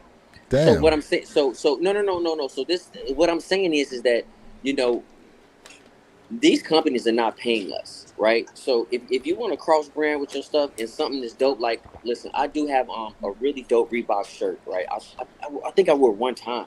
And I'm like, yo, this would go so perfect with my Thunders because the Reebok shirt was so dope. So what I'm saying is that when people say, hey, man, I'm wearing Prada today. Okay, are your underwear Prada? Is your shirt, is your pants? Ladies, is your purse Prada? So if you're not fully Prada out and you mixing brands, you already doing it. So at the end of the day, man, if you like something and it hits with the outfit, man, put it on. Quit playing with me. Because nobody out here is paying you as a brand ambassador. If it matches, if it's fly, put it on. That's my point. Lewis don't like that. You rolling his eyes? I'm cross right now. The cross branding. So it's interesting you brought the ladies up because the ladies do a lot of cross branding. Like their purse will be one thing, the heels will be another. You know what I'm saying? And then, you know, the dress will be from like, I don't know. You know, it's funny. There was a meme out there. They said it said, gentlemen, don't end up paying $180. Don't let a $5 dress have you paying $180,000 out here in child support. You was talking about the sundresses. Yeah. Don't let a $5 sundress get you out here paying $180,000 in child support. But yeah, I mean, listen, okay, like I have an Iverson shirt, and every time I look at it, I want to wear it, and I'm like, damn, I got to get me some fucking Iverson shoes though to rock with it. I can't wear. Okay, how are you gonna wear a pair of Jordans who Iverson crossed up with your Iverson shirt? See, it's like those moments they play in my mind, so it throws me off to do something like that. You know what I mean? So I listen. I get what you're saying, and I'm not saying, hey man, cross everything up. Like there's certain times I'm like, I can't do that. right? I can't do that. Mhm. And I recently had to break myself out of like, yo, if I put this on, I have to have this. I don't have to do that at all anymore. Because if it matches, if it's dope, I'm gonna put it on, because now what I'm doing is I feel like at this point in time I'm limiting myself, right? Like, just for example, right? If I got on J Elevate subscribe, to my hat, right? Okay, well, I don't have no J Elevate sneakers on. I don't have no J Elevate shorts on, right? I So think that's a little different, though. no, no, no, no, no. I There's no think difference. that's a little. It is different. I disagree. Why do you say that? Because it. Okay, because you're saying you say your hat says what on it? It says J Elevate subscribe. Okay. Well, while you as a content creator, like, yeah, it's your own personal brand. Like, it's not a clothing brand. Why I'm not a clothing brand? I said It's not. I have service. What I'm saying is okay. Would you wear, like you said, your Reebok shirt with your Nike shoes? Like, that just wouldn't. If you were playing basketball, it's different. I think the situation has a lot to do with it too. If you was out there playing basketball, that's a totally different story. The situation is different. I understand, but it's not like a humongous. It says Reebok on it. It has a small little label here, and it has a quote. It has a super dope quote. See, But, like, I if mean, I I go to get the it. gym, I don't care. I'll have a Reebok shirt on with Nike shorts or something like that. But see, this is why I love to talk about fashion, because we are all different and we all are unique, and there's nothing wrong with it. This is what I love about being, a sneakerhead, fashion trending. This is the talks I love. So, all right. So, Hold on real quick. Let me get to this comment. JST Hobbies _1 checking in. Shout out to you, bro. Says, we make the clothes don't make us. That's the mentality. I'm going to be fly regardless. That's the mentality. I I feel love that. that. I love feel that. that. Because Go ahead, what you got? Lewis, I was about to ask you. I don't know who made your hat that you got on right now. I don't know. Okay. New Era. I New don't Era. know who it is. New Era. Right? So, Okay. so if you had some red kicks on, would you not rock that hat because it doesn't match, your kicks? I'm just curious. If it doesn't match your As in Nikes, the brand? yeah, because it's The not a color? Nike hat. Because No, it's not a Nike hat? Right. I'm saying the color matches, but you're like, it's not a Nike hat though. But see, like, would you not rock that's your hat? That's my that's question. no, to me, that's a totally different situation, because New Era is mainly in New Era makes team apparel items. So if I have on like this red hat and I had on a pair of red kicks, to me, those, I'm matching the colors at that point. I don't think there's anything wrong with it. I was just saying, maybe somebody might say, well, I can't rock this hat because it's not a Nike hat and I have on Nike shoes. There are people who are like that. There are people that say, like, I got my whole everything, even down to my underwear, has got to be Nike. Now listen, I'm not where, like, okay, if I got on Fruit of the Loom underwear, I can't wear a Hanes t-shirt. You know what I'm saying? Right. I'm not saying it's like that, but we all know brands like Adidas, Reebok, Fila, all them, like, they're competing brands in terms of sneakers, apparel, in that aspect. And I guess you could throw in the fact that Nike competes in terms of selling hats with New Era. You could say that. Right. But we all know, in the grand scheme of things, you're not really looking at a New Era hat and someone having on a pair of Nikes and thinking that, oh, well, they're not matching properly. If the colors are off, that's one thing, but you're not looking at it in a brand aspect. But if you're wearing a Reebok shirt and it says Reebok plain as day or Adidas plain as day, and you got on a pair of Nike shoes, it's like, okay, well, now that's thrown off. I got you. Yeah, I get you, but I broke myself out of that mentality.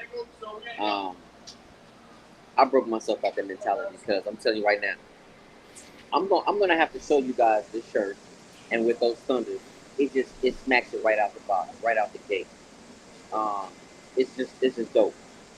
So, to each his own. You know what I mean? But at the end of the day, if it's dope, it works. Like that's Right. just like saying, hey man, I I can't wear my cap and gowns with a tuxedo. Stop playing with me. Stop playing with me. Right. I'm gonna put that tux on and I'm gonna listen. I'm gonna give it all I got. Your boy Biggie said, however, I stay Coogee down to the The socks. socks. Big He what? did say that. I stay Coogee down to the socks. He did say that. Yep. Ah man. All right, It's all let good. me It's get to all some of good. these other comments out here. Hold on. Let me go back up. The Awake Nike Airship I varsity haven't seen jacket it. is fire. Bro, I haven't seen it. that jacket's like $800. Oh, snap. Yep. Yeah. It'll take you back to your Avrix days. Oh, yes, yeah. I have seen. Okay. I thought it was something that was just out. Okay. Even the flannel Yeah. was dope, but they wanted what? Yeah. Was it like almost $200 for that dope flannel? Remember the Awake flannel? That Yeah. flannel was so fire, bro.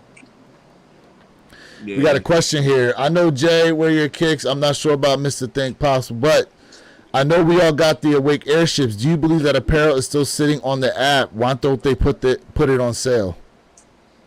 You know That's a what? good question. The Mr. Think diffused does blue- have that. That's his first airship. Yeah. I remember. I'm not jumping the gun, but I remember the diffused blue was sitting on Sneakers app for quite a bit of time. I don't know if it's still there. I haven't No. really checked.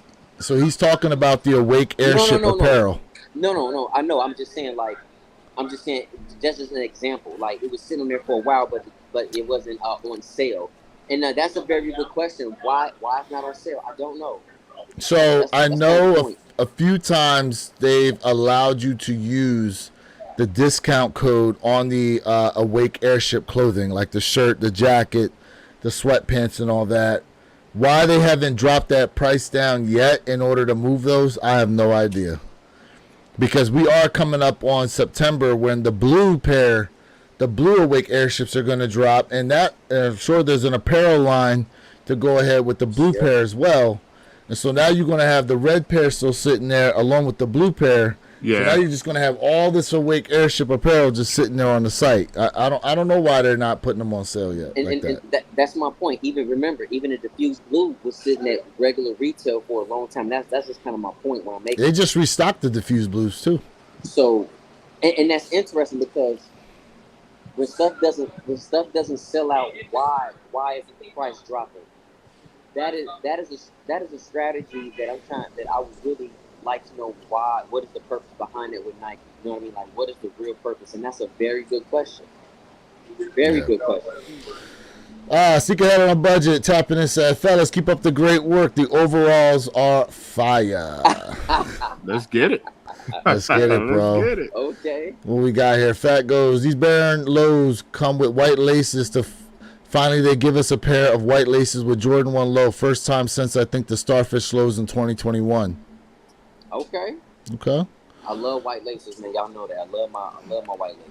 Bo Dominican says, I really keep watching the prices and I haven't seen anything Awake on sale yet. It's true. That's true. Matter of fact, a couple weeks ago on Awake's website, they restocked the entire clothing line plus the sneaker. Was the I got a question for you. Was the flannel? Was the flannel restocked? Yes. Remember the flannel? Yes, Oh, the flannel restocked. for that same price. For Yes. that same 100. And the question is, did the flannel sell out in every size? Because I can't recall. They did. Okay. They did. Okay. That flannel was dope, but not for that price. DJ Tyler Radio goes, they need to go back to classic advertising where they actually talking about the shoe and what it brings to the table, because a lot of times people don't know what new technology's in them. Can I say something? Go ahead. I'm going to let you go, and then I got something to say on that. Go ahead, bro. That is so perfect. And a prime example of what was just stated in the chat. If you guys noticed, on Sneakers app, they had Travis Scott, right? That was hyping up not only his Travis Scott silhouette, but also the MLB All-Star. And that free advertisement, you know, was supposed to not only draw customers in, but also it kept people engaged with Travis Scott. And I'm mad he dropped that pair for 200 pair for that silhouette. And I'm mad I did a video on it and it didn't click like, man, why are they showing this sneaker? But to that point, we talk about advertising, we talk about history, we talk about what is the purpose behind this silhouette. That will absolutely can draw more people in and say, okay, now I understand the purpose behind this particular product. That's my comment. DJ Tyler Radio goes, they also need to start advertising the type of lifestyle or vibe that the shoe is supposed to have, because people need a vision or at least a starting point.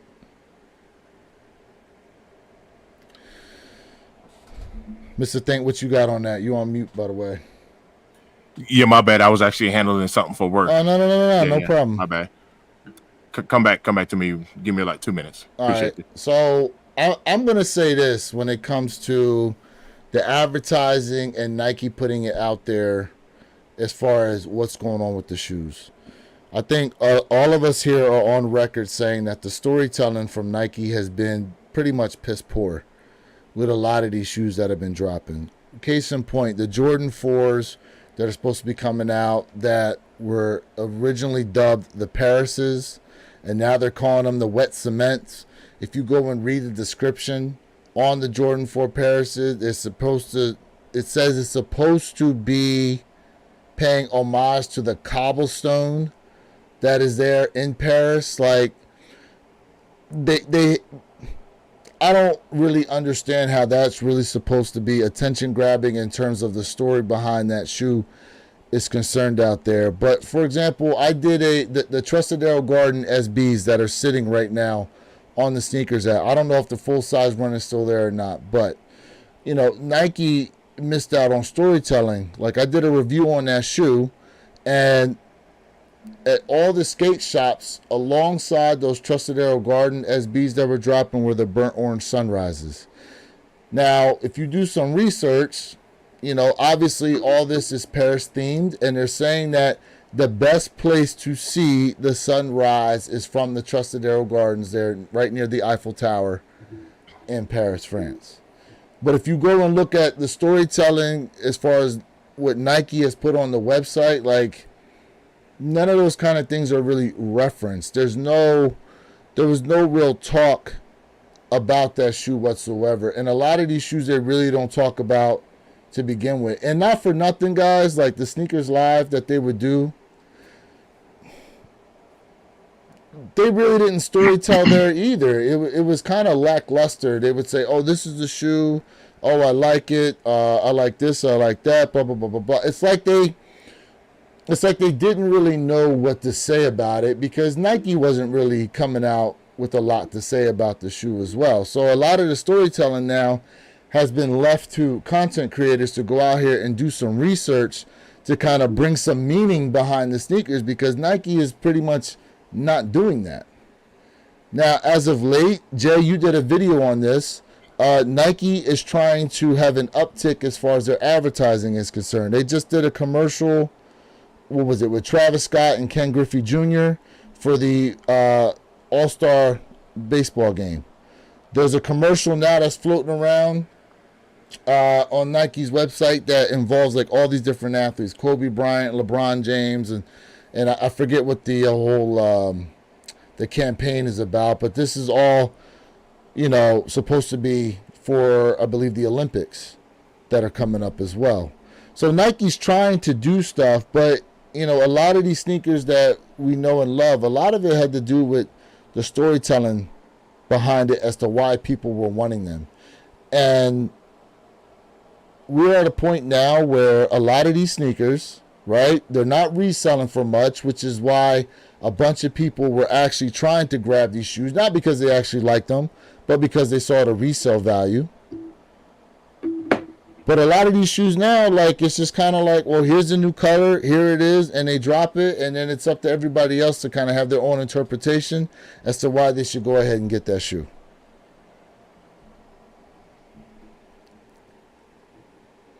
Mr. Thank, what you got? Oh, go ahead, Jay. Go ahead, No, Go no, Jay. ahead, no, Jay. no. Go ahead, Jay. No, Mr. Thing, it's on you. No, good, good. I'm just gonna piggyback off of what he said. Good, you good? So this kind of goes into. I also did a video on Nike's like huge announcement, right? And that's in reference to Nike changing up their leadership, right? They're in the midst right now of changing up their leadership, re-strategizing, bringing back individuals who in the past had a lot of success with Nike with their sneaker releases.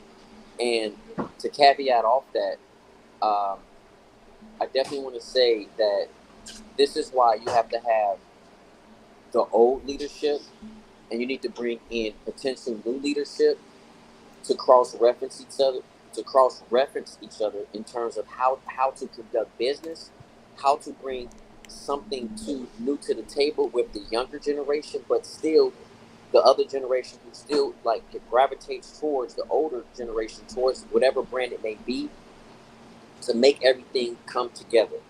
So everybody has like, okay, now I know why this is what it is. Now let me make a true sound decision on if this really is part of the game. Because let's be honest, the SB department has been killing when it comes to storytelling, when it comes to the rest of the whole entire Nike brand, right? The SB really is the true storytellers. Just like we can say New Balance, right? So, but New Balance, here's a collab with Action Bronson. Okay, so what is this collab really in reference to? What is the Scorpius really in reference to? Well, we know it's a limited sneaker, but why? So that storytelling piece means so much. Yeah, I'm gonna piggyback off of both of it. Storytelling is very important. Matter of fact, side note, even when it comes to this whole content creation and being a YouTuber, and I mean, their storytelling is very important. By the way, fellas, check your phones real quick whenever you get a second. Joel even said it. He said storytelling is true marketing because it is. Whenever you can relay a message or tell the story, it gets people connected directly to you. Because it's emotional, right? There's going to be a connection that's going to be built there. So I totally agree with that. And so to piggyback off of what Jay said, if you take someone like the old school thought and combine it with the new school, the old school can sit there and tell you the history on it, and the new school is going to say, all right, now that I know the history, I'm going to put my modern spin or twist on it, but still reference the history as well. And yeah, I think that's huge. I do think that's huge. All right, comments here. You don't have any more individual style coming from certain regions. Once it becomes viral and anybody wants it, you got a bunch of people wearing the exact same thing over and over. Okay, I'm going to reference something here. You guys ready? Mm-hmm. How about the people who are now wearing the ear patch over their ear because of Donald Trump getting shot in his ear? I think that's smart. Bro. I've seen people doing it. I think it's smart because it's funny. It's marketing. You know what's funny though? People said that they said the same people who are wearing the bandage over their ear are the same people who didn't want to wear a mask. Oh man, I fell out laughing when I heard that. But yeah, individuality is something that you don't necessarily see nowadays. Like there's a lot of GR sneakers that people kind of shy away from because the masses aren't really a fan of those. And so that you could secretly, and I say secretly like a shoe, but especially for whatever reason, and we think it's a lot with the younger crowd, but I think there's a lot of older people too who like a shoe and don't want to say they like something in particular because they're afraid of what other people are going to say about them. That is so catchy though. And let me tell you why it's catchy. I'm literally going to explain to you why it's catchy, because I am a fan of individualism, but watch this. That's at 44 years old. I don't give a damn what you got to say about me at 44. But when I was younger, I really did care, and I'm not even going to lie about that. I'm not going to act like I had the same attitude when I was like a kid, because I want it to be liked and all that other stuff. But at 44, it's different. But my whole point was, even when we were kids, and there were commercials, right, saying like who, like Mike, Like Mike, if I if can be like Mike, right? Yep. So that wasn't had nothing to do with individual. We wanted to be like somebody else, bro. We wanted to hoop like them. We wanted to, bro. That's that Well, mind wanted game to right hoop there. like him, dress like him. I mean, look what Allen Iverson did to the NBA when he came in. He changed the whole style up. Cornrows, baggy clothes, the chain, all that kind of stuff. Yeah, You know what I mean? It's these true. kids have the same pressure nowadays too. I mean, but like I said, it's easier for us. They do, depending on certain factors. Social media, you see, that's another thing too. And I don't want to come off too sharp, but look, I got people tapped in right now. Joe Glover is one of them. I don't know. His name is hate to lose. You can ask him. You can ask him. He's in the chat right now. I was one of those guys back in the day. I ain't trying to come off too aggressive, but you see, back in the day, if you laughed at me, you laughed at my kicks, whatever, you can ask him. I'll punch you in your face. Look, that I used to get down like that, right? I'm just saying, you can ask him. That's how I used to get down. But my whole point was, nowadays, these kids, man, they'll pull out their phone, that clip will go viral, and now these kids don't even want to go back to school anymore. Because of a prank or a joke, or someone laughed at you and it goes viral. That's a whole new like stress. Yeah, we didn't experience that. It's funny you say that, because not for nothing, there was a clip that was going viral. It's not even about kids. And for my guys out there that work in the like the service industry, and when I say that, I mean like, hands-on, like your mechanics, your electricians, like all that. So there was these guys in a factory, and the dude was messing around with the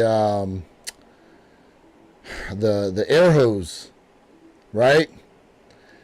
And he was like blowing, like, I guess, sawdust or something off the guy. He took the air hose. When the dude went to turn around, the guy took the air hose, and no lie, he blew it up the guy's butthole. But it caused his organs. No joke. It caused his organs to explode. And the dude ended up dying. Damn. Sorry, I'm not turning up for that conversation. And so but that ties into, remember when the guys, they would jump out the car and the car's moving and they're doing the dance? Yeah. That what was it? Key, do you love me? Remember that? They were doing that one, that challenge. Yeah. There was the crate challenge. You know what I mean? Like all these things, they go viral. You know what I mean? And people can get seriously hurt, whether it be emotionally or physically. Back in the day, I mean, listen, our viral stuff was during lunchtime when we were busting on each other. Now a lot of this stuff gets put on the internet and it lives forever. And forever. Take a look at the comment section, Mr. Chaotic Trigger. That's one of my boys. I got so many comments to get to, bro. No, when I was talking about me, but like my younger self, I got a few people in the comments that piped up. Where we at down here? Man, damn, you guys are listen, shout out to everybody right now who is in the comment section through any one of our channels. But make sure you guys go ahead and follow us at the One Pair at a Time podcast channel. We're really starting to ramp up a lot of the content that we're putting out there. I put the link in the chat. Let me go ahead and do it again for you guys. Link is there in the chat. Mr. Chaotic goes, shout out to you, bro, for tapping in. Yeah, you was mad aggressive back in the day. Pause, though, did he? Tyler goes, kids get away from bullying. Kids can't get away from bullying nowadays. They get bullied at school and come home, and that bullying is carried over to social media. Absolutely. It's really sad. That's true. Absolutely. That's very true. Man, I got to go back up here because there's so many damn comments. Tyler, and Tyler, to your reference with that, absolutely, man. Kids gonna be kids, but at the same time, that's parents' fault as well. You know what I mean? Parents got to definitely put their kids, in check. But I agree with you 100%, bro. So Fat goes, I'm gonna get to Tyler's comment. Cross branding has a whole rule book to me. So he probably don't cross brand. All right. So when you're a direct competitor of a certain brand such as Nike and Adidas, you can't rock those together. At least don't let anybody see that you're rocking them together. Right. What No, we got he's here? right. He's right. Sneakerhead on a budget goes, no outfit foul, only to take out the trash and get the mail. Right. Okay. That's fair. Mow the lawn. Yeah, that's fair. Let's see here. Fat goes, go look at the artwork of Large Professor album First Class. The shoe that he is wearing in the photo shoot is the Panda Dunk High, or the Black White Dunk High was the first retro in 1999-2000. Sneakerhead on a budget goes, White Thunder is Hot Trash Juice nickname. Whoa. Hey, that's what they calling him, though. Whoa. That's what they calling him.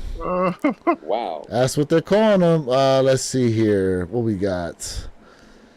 Like Run DMC said, Calvin Klein, no friend of mine. Don't want nobody's name on my behind. Lee on my legs, Stickers on my feet, D by my side, and J with the beat. Get it? Sneakerhead on budget goes message. Message. Bo Dominican checking in says, it's better to mix match ensemble, though I rarely do it anymore. Let's see here. In the 80s, I started venturing New York City subcultures, and we all wore mixed materials and styles that differentiated us and made us individuals, my own style. Yep. Okay. Yep. Joel Campo tapping in. Shout out to you, bro, for checking in with us. New Era Pro hats are among themselves to a certain point of view. There you go. Okay. There you go, Joel. Here we go. What else we got? So many damn comments. However, I would not wear that Nike windbreaker unless I had some Air Force Ones on or some Cortezes on. Cortezes. Nike Cortezes. Yes. Yes, the Cortez. Got a question here from Ken Norton tapping in. He says, what do y'all think about the new Deadpool and Wolverine shoes that are coming out? So I posted those actually from Adidas, the Deadpool and Wolverine shoes. What do we think about those? You know what, man? I'm not a Deadpool fan. Oh, you're not? No, I actually like Deadpool. I never been a Deadpool fan. Did y'all see the controller I posted with the booty cheeks on? Yeah. Yeah, people. The Xbox commercial controller with the booty cheeks. Man, the red, that Deadpool red Adidas, man, with that pouch on it is kind of wild, but it is something different.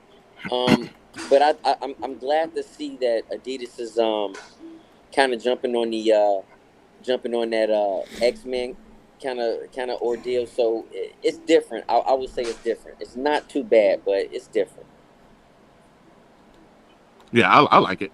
I'm here for it. Probably not that controller, but yeah, I'm here for it. Yeah. I want to see the movie and everything. I actually just Bro. seen the trailer for it again because we went to go see Twister last night. So yeah. Oh, you saw the new Twister. How was it? Yeah. I'm a movie guy, so out of 10, I give it a good 6.5 out of 10. I wouldn't go see Really? it. No. I'm not trying to discourage you, but in my mind, because I already have seen the trailer for it, like it's not a part 2. This is just a remake of the original. So it Correct. I know that. creativity and all that stuff because there was a lot of stuff from the original in it. So yeah. So real quick, here go to the Deadpool shoes. Mm-hmm. Yeah. Listen, not for nothing. I applaud Adidas for stepping outside the box once again. I wouldn't bring us box something those. different. I wouldn't box those, but I'm here. They pouch. do look like kids' shoes. Yeah. Show that pouch. You know what I'm saying? So there's the pouch. Now I believe this pouch comes off though, doesn't it? I mean, I don't know, but I understand why the pouch is there. Yeah, because he has it on his side. Mm-hmm. Yeah. Hopefully the pouch comes off though, because I don't. To me, that's an eyesore. So who's copping? Oh yeah. Who's copping? Yeah. An X-Acto knife. That pouch will come off.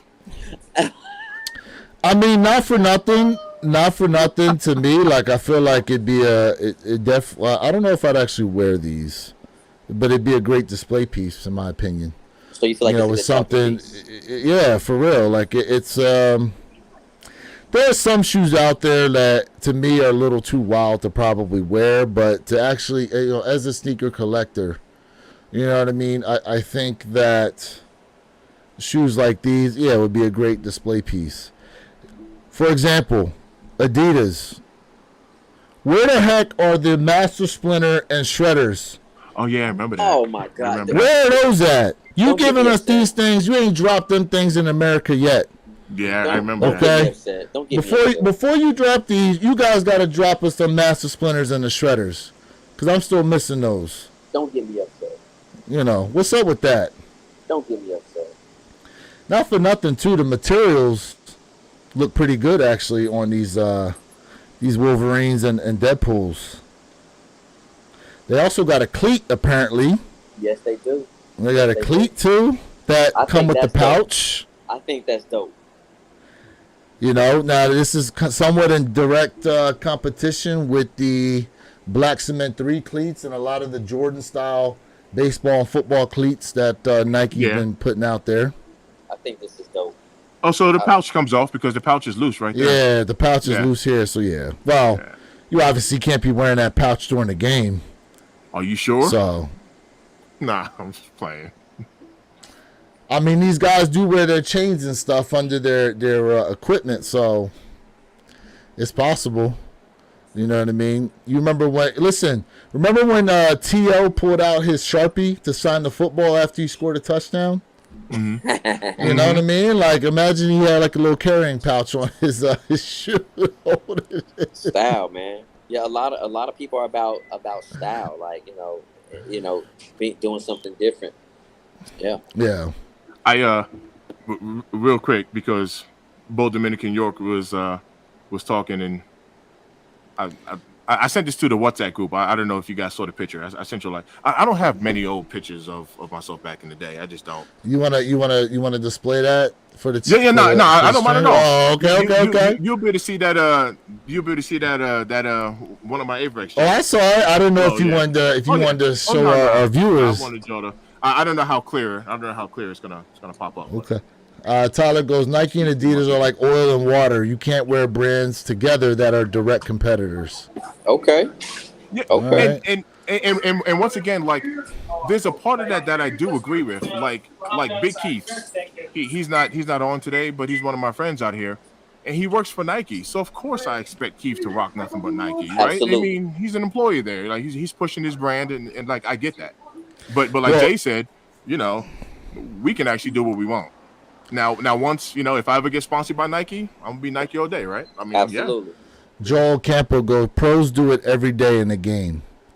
Well, true, I would say, but that definitely is a little bit different because these different brands sponsor the league, so they pay money to be the apparel, like the official apparel sponsor. For example, like I think Nike?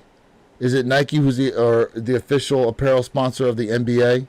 So all the jerseys have Nike on them, or I remember Beats was for the NFL at one point. I don't know if they still are.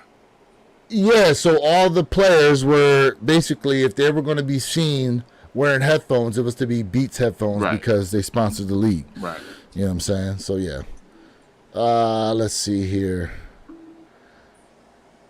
JST Hobbies _1 goes, but Timberlands are neutral. Yo, you see? Well, Hey yo.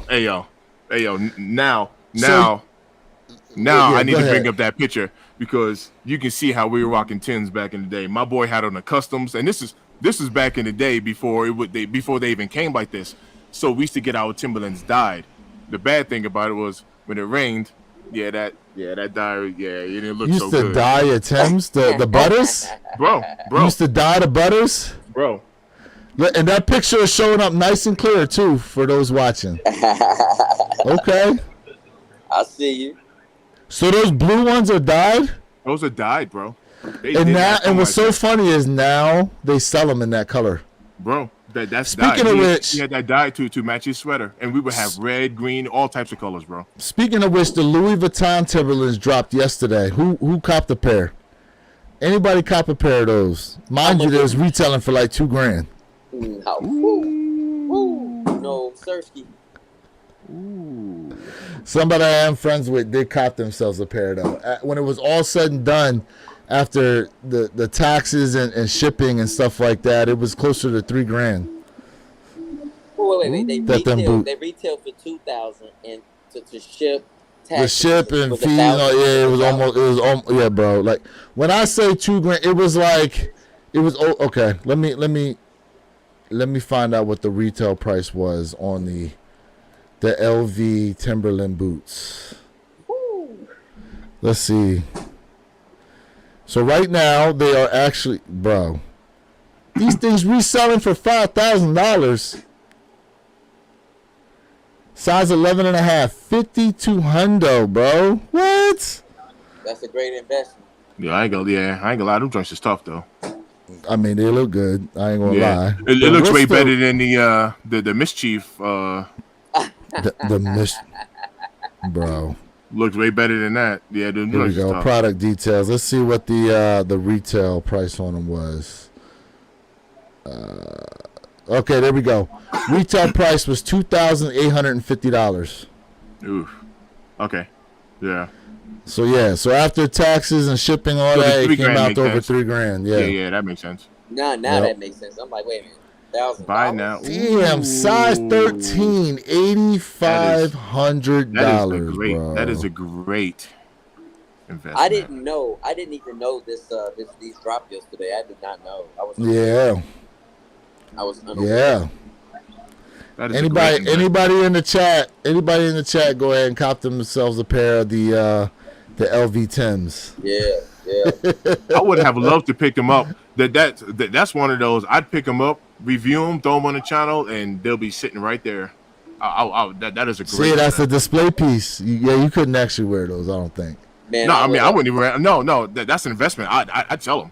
I'd flip that. Got rid of it. Yeah, oh yeah. For that amount, I'd pick them up and flip them. Now here's the question, fellas. I think we should come back and let's say 3 weeks from now, and let's see what those Timberland are reselling for. Just curious. Right. Yeah, or if they're even selling. Let's wait 3 weeks and let's just really see what's the value. I'm just curious. Yeah. I'm not saying they go up. agree. I'm not saying they going down. I just want to know. I'm very curious. Jason Corley goes, I have worn Jordans since the beginning and have thought about changing up because of my age, but every time I think about doing it, Nike releases a gem from my younger days in the 90s. That's true. Yep.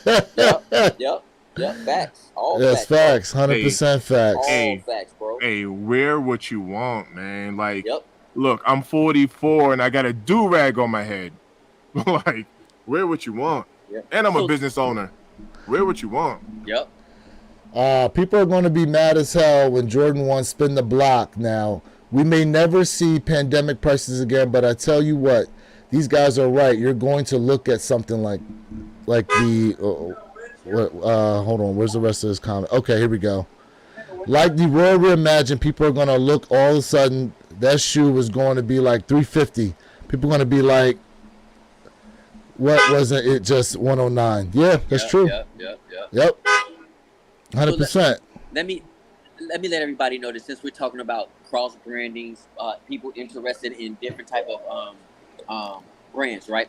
So when I was in Puerto Rico, I'm gonna tell you right now, family, I've seen so many people rock Yeezy slides, Yeezy foam runners. Those are probably like one of the most popular silhouettes and brands that I've seen everybody rock on the island, right? As well as I've seen so many people rocking New Balance. New Balance was like probably top dog.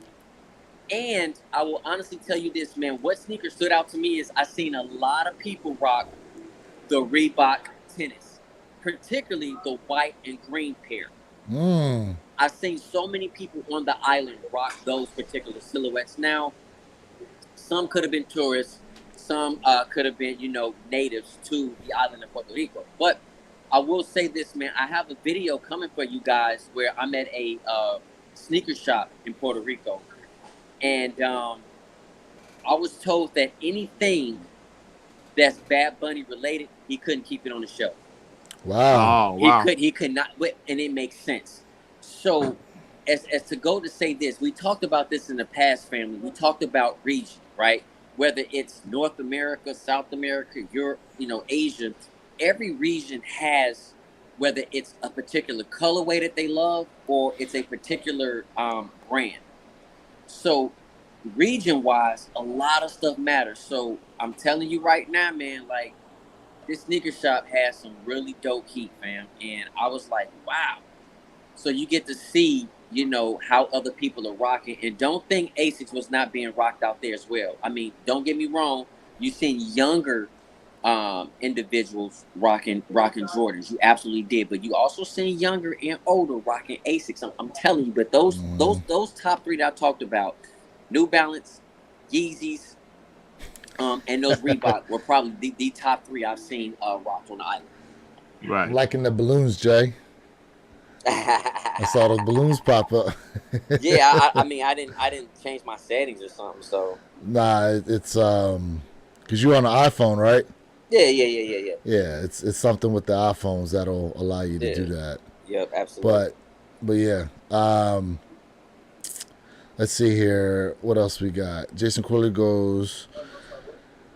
Been wanting to. Oh wait, I read that comment already. No Hype 85 who tapped in says, hold on, let me do this right. Fat goes, yeah, I just passed on those, but might have to reach back, and he's talking about the Royal Reimagines, and then he says he wants the lattes next. Yeah, if you can fit Listen, them, not for nothing, them lattes are nice, man. Man, they're tough. I wish I can fit them. The same thing with the First in Flights. Joe Campo goes, Mr. Think, I'm a movie guy too. Do you collect 4K movies? No, I actually don't. I replied to him in that. Okay. All right, so here we go. Here we go. I remember, No Hype 85 goes, I remember everyone was calling the Jordan 14 black, white bricks in outlet specials, and now they're 300 plus. See? Yep. Yeah. Yep. Let's see what else we got here. Damn. Fat goes, I've been slowing on buying sneakers because I buy for the toe and have way too many kicks already. I feel you. Yeah, I feel you on that. I've been selling. Yeah, I feel you. Yeah, you've been selling a lot of pairs still, bro. Yeah, I've been selling. You've been selling a lot of pairs. I'm getting rid of some myself as we speak. Yeah. Okay. Damn, man. All these damn comments, bro. Hey, listen, we appreciate each and every one of you guys who have tapped in with us right now. Make sure you guys are following us at the One Pair at a Time podcast channel, and you are subscribed there, as well as each one of our individual channels. Mr. Think I'm Possible, Jay Elevate, and myself, Where Your Kicks 26. Yep. I am not currently accepting subscribers at the moment. I'll let you know when it opens back up. Oh, damn. Okay. No, I'm just playing. He said if you subscribe, I'm kicking you out. I'm fine. I'm fine. We appreciate you guys, man. We Absolutely. appreciate you guys. Without y'all chat, man, this would not be possible. And I can definitely say this for all of us. We appreciate y'all, man. Like, without y'all, it's not possible. Yeah, 100%. Let's see. I think we were talking about. Hold on. I gotta go through these comments because these things are happening in succession. Let's see here. Yo, Jay, how long you got at the dealership? Yeah, man. Was it worth you going back home, or is it makes more sense just for you to hang out? No, man. It definitely makes more sense just to hang out. I got you. Yeah, they were like, hey, with this certain issue, you can come back. I said, no. We ain't coming back for nothing. We gonna get this fixed. I got you. No, I feel you. We gonna get this fixed because it's two little slight issues they gotta correct. So. Yeah. Now, I was just trying to wonder the distance between the dealership and your home, because I'm real quick to have my wife come pick me up, or I will lift an Uber out of there. I'm like, I'm not sitting here for 2 hours. You crazy? They're about like maybe 35. Okay, I get it. I get it. Yeah, I'm not doing that. I feel you. If they want to pay for my gas and my time and give me a car to come back, let's do it. But since they ain't doing it, we're gonna sit right here. Yeah. Mm-hmm. No doubt. Most importantly, my time. You can't get time back. You can get money back. I agree. 100%. Remember that, people. 100%. Make it make sense. $140 retail pair of sneakers has the best or better installation than a $215 pair. Most fours don't even come with real Dream Soles, and then they put what is that? They don't even put a full polyurethane in there like the Nina Chanel. Hey, bro, like I don't I have tell that people, shoe, so I don't know. I mean, listen, I tell you, man, listen, you have some sneakers out here who, that are $150, $120 pair of sneakers that are not only more comfortable, better quality than your Airships. $200 plus. Absolutely, airships. Airships. There That's you go. another one. Your airships. So, styling is styling. Listen, man, I tell people, rock what you like, buy what you like. But at the end of the day, there's some less expensive shoes out there that absolutely have better quality. Jason Corley goes, what part of Florida y'all in? Jay's over there in Tampa, and I'm here Yep. in Palm Beach County. So Jay's west coast of Florida, I'm east coast. Yep. Let's see. But I used to live on the West Coast. Hey, yo, what up, L? Yo. Let's see here. What else we got? Hey, Jason, you from Florida? Let us know.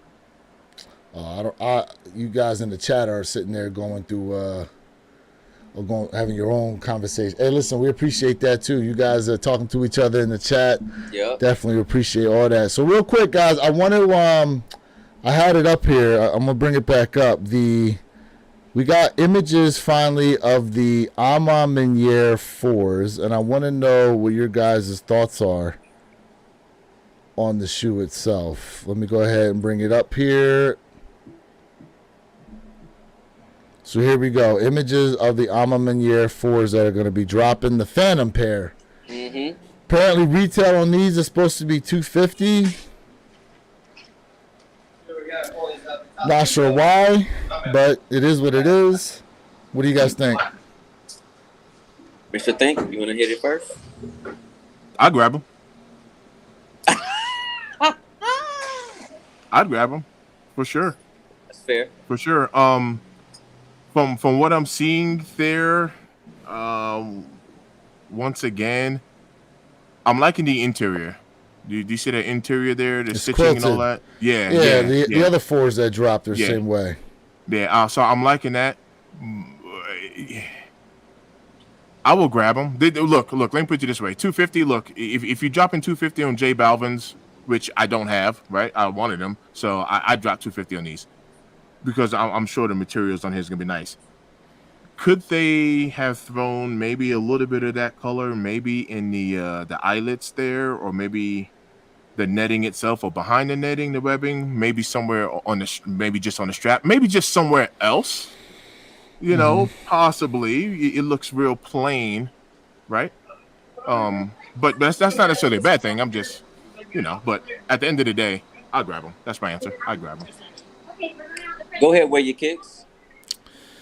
I'm trying to decipher what these 4s are supposed to represent. Reason why I say that is because most of the shoes that Ama Meniere drops are supposed to be seen as like the luxury version, quote unquote, of another shoe. For example, the original Ama Meniere 3s that dropped, those are supposed to be like a luxury kind of version of the white cement 3s. Sorry, can y'all see me?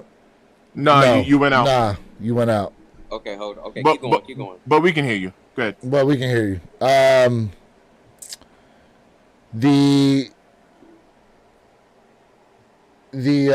What else? The Jordan 2 Ama Menieres, right? Those are again supposed to be a play on the original Chicago's, like a luxury version of them. So I'm trying to decipher exactly what these are to represent because, like you said, Mr. Think, there is no other colors on here. And I'm just trying to think about the original, the 4 original Jordan 4s that dropped, and I can't necessarily decipher, even with the pair I already have, with these, like what they're supposed to be a play on. So I don't know.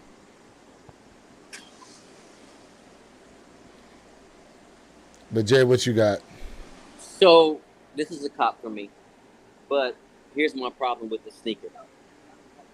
The problem is that it's plain Jane.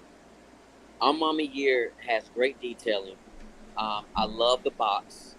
The presentation. Ama Meniere, in my opinion, has the best presentation. That's just my personal opinion. I don't think there's better presentation than Ama Meniere. But this is just plain Jane. I'm a sucker for that Nike on the back of the heel tab. I think I'm on a year. I get it. Generally this is kind of like their color scheme, their color theme of their brand. It gets boring. It is. I would have preferred to see them step outside the box. And listen, I'm gonna keep saying it, and I know where your kicks. We had a debate about this, and I know it's not part of their brand, but I wish they would have given the cotton candy colorway. Potentially, they were talking about maybe dropping and gave it to a year. This would have been absolutely something different, refreshing, and crazy. We know we're gonna get good quality, without a shadow of a doubt. We know that with a year, but this is just it's plain Jane, and it's a cop for me. But the colorway is disappointing. I don't think Amamanier would go outside the box and do those like a multicolored type of shoe like that. In my opinion, they usually stick with their burgundies, their blacks, their aging and stuff like that. You know what I mean? Yeah. Kind of like Travis Scott that mainly sticks with like the earth tones. All right. Well, at least my suggestion, because it's probably not going to happen, but at least give us a different color lace. At least. Yeah. What laces could you see in there? Oh, I'd match whatever that is. I'd match That it. burgundy-ish color. No, but I'm asking you what color laces. But that's what I said. I'd match whatever's there on that interior. I don't know if that's like lavender, purplish. It's like that burgundy, whatever that is. Yeah. But yeah. It's dope. But it's just I'd cop, but no, like I said, it does look plain. It does look plain. And I think Bo Dominican York said it in the comment section there. He said he's not rocking his 5s. He said good luck on keeping those clean.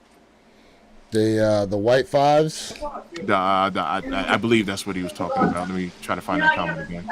But he mentioned he doesn't rock his Alma 5s. Well, that's because he needs himself some Rejuvenator water and stain repellent. Absolutely. That's why you gotta spray that stuff on there, bro. Yep. You gotta. Heck yeah, man. You gotta use Rejuvenator, bro. Rejuvenator. Yeah. Listen.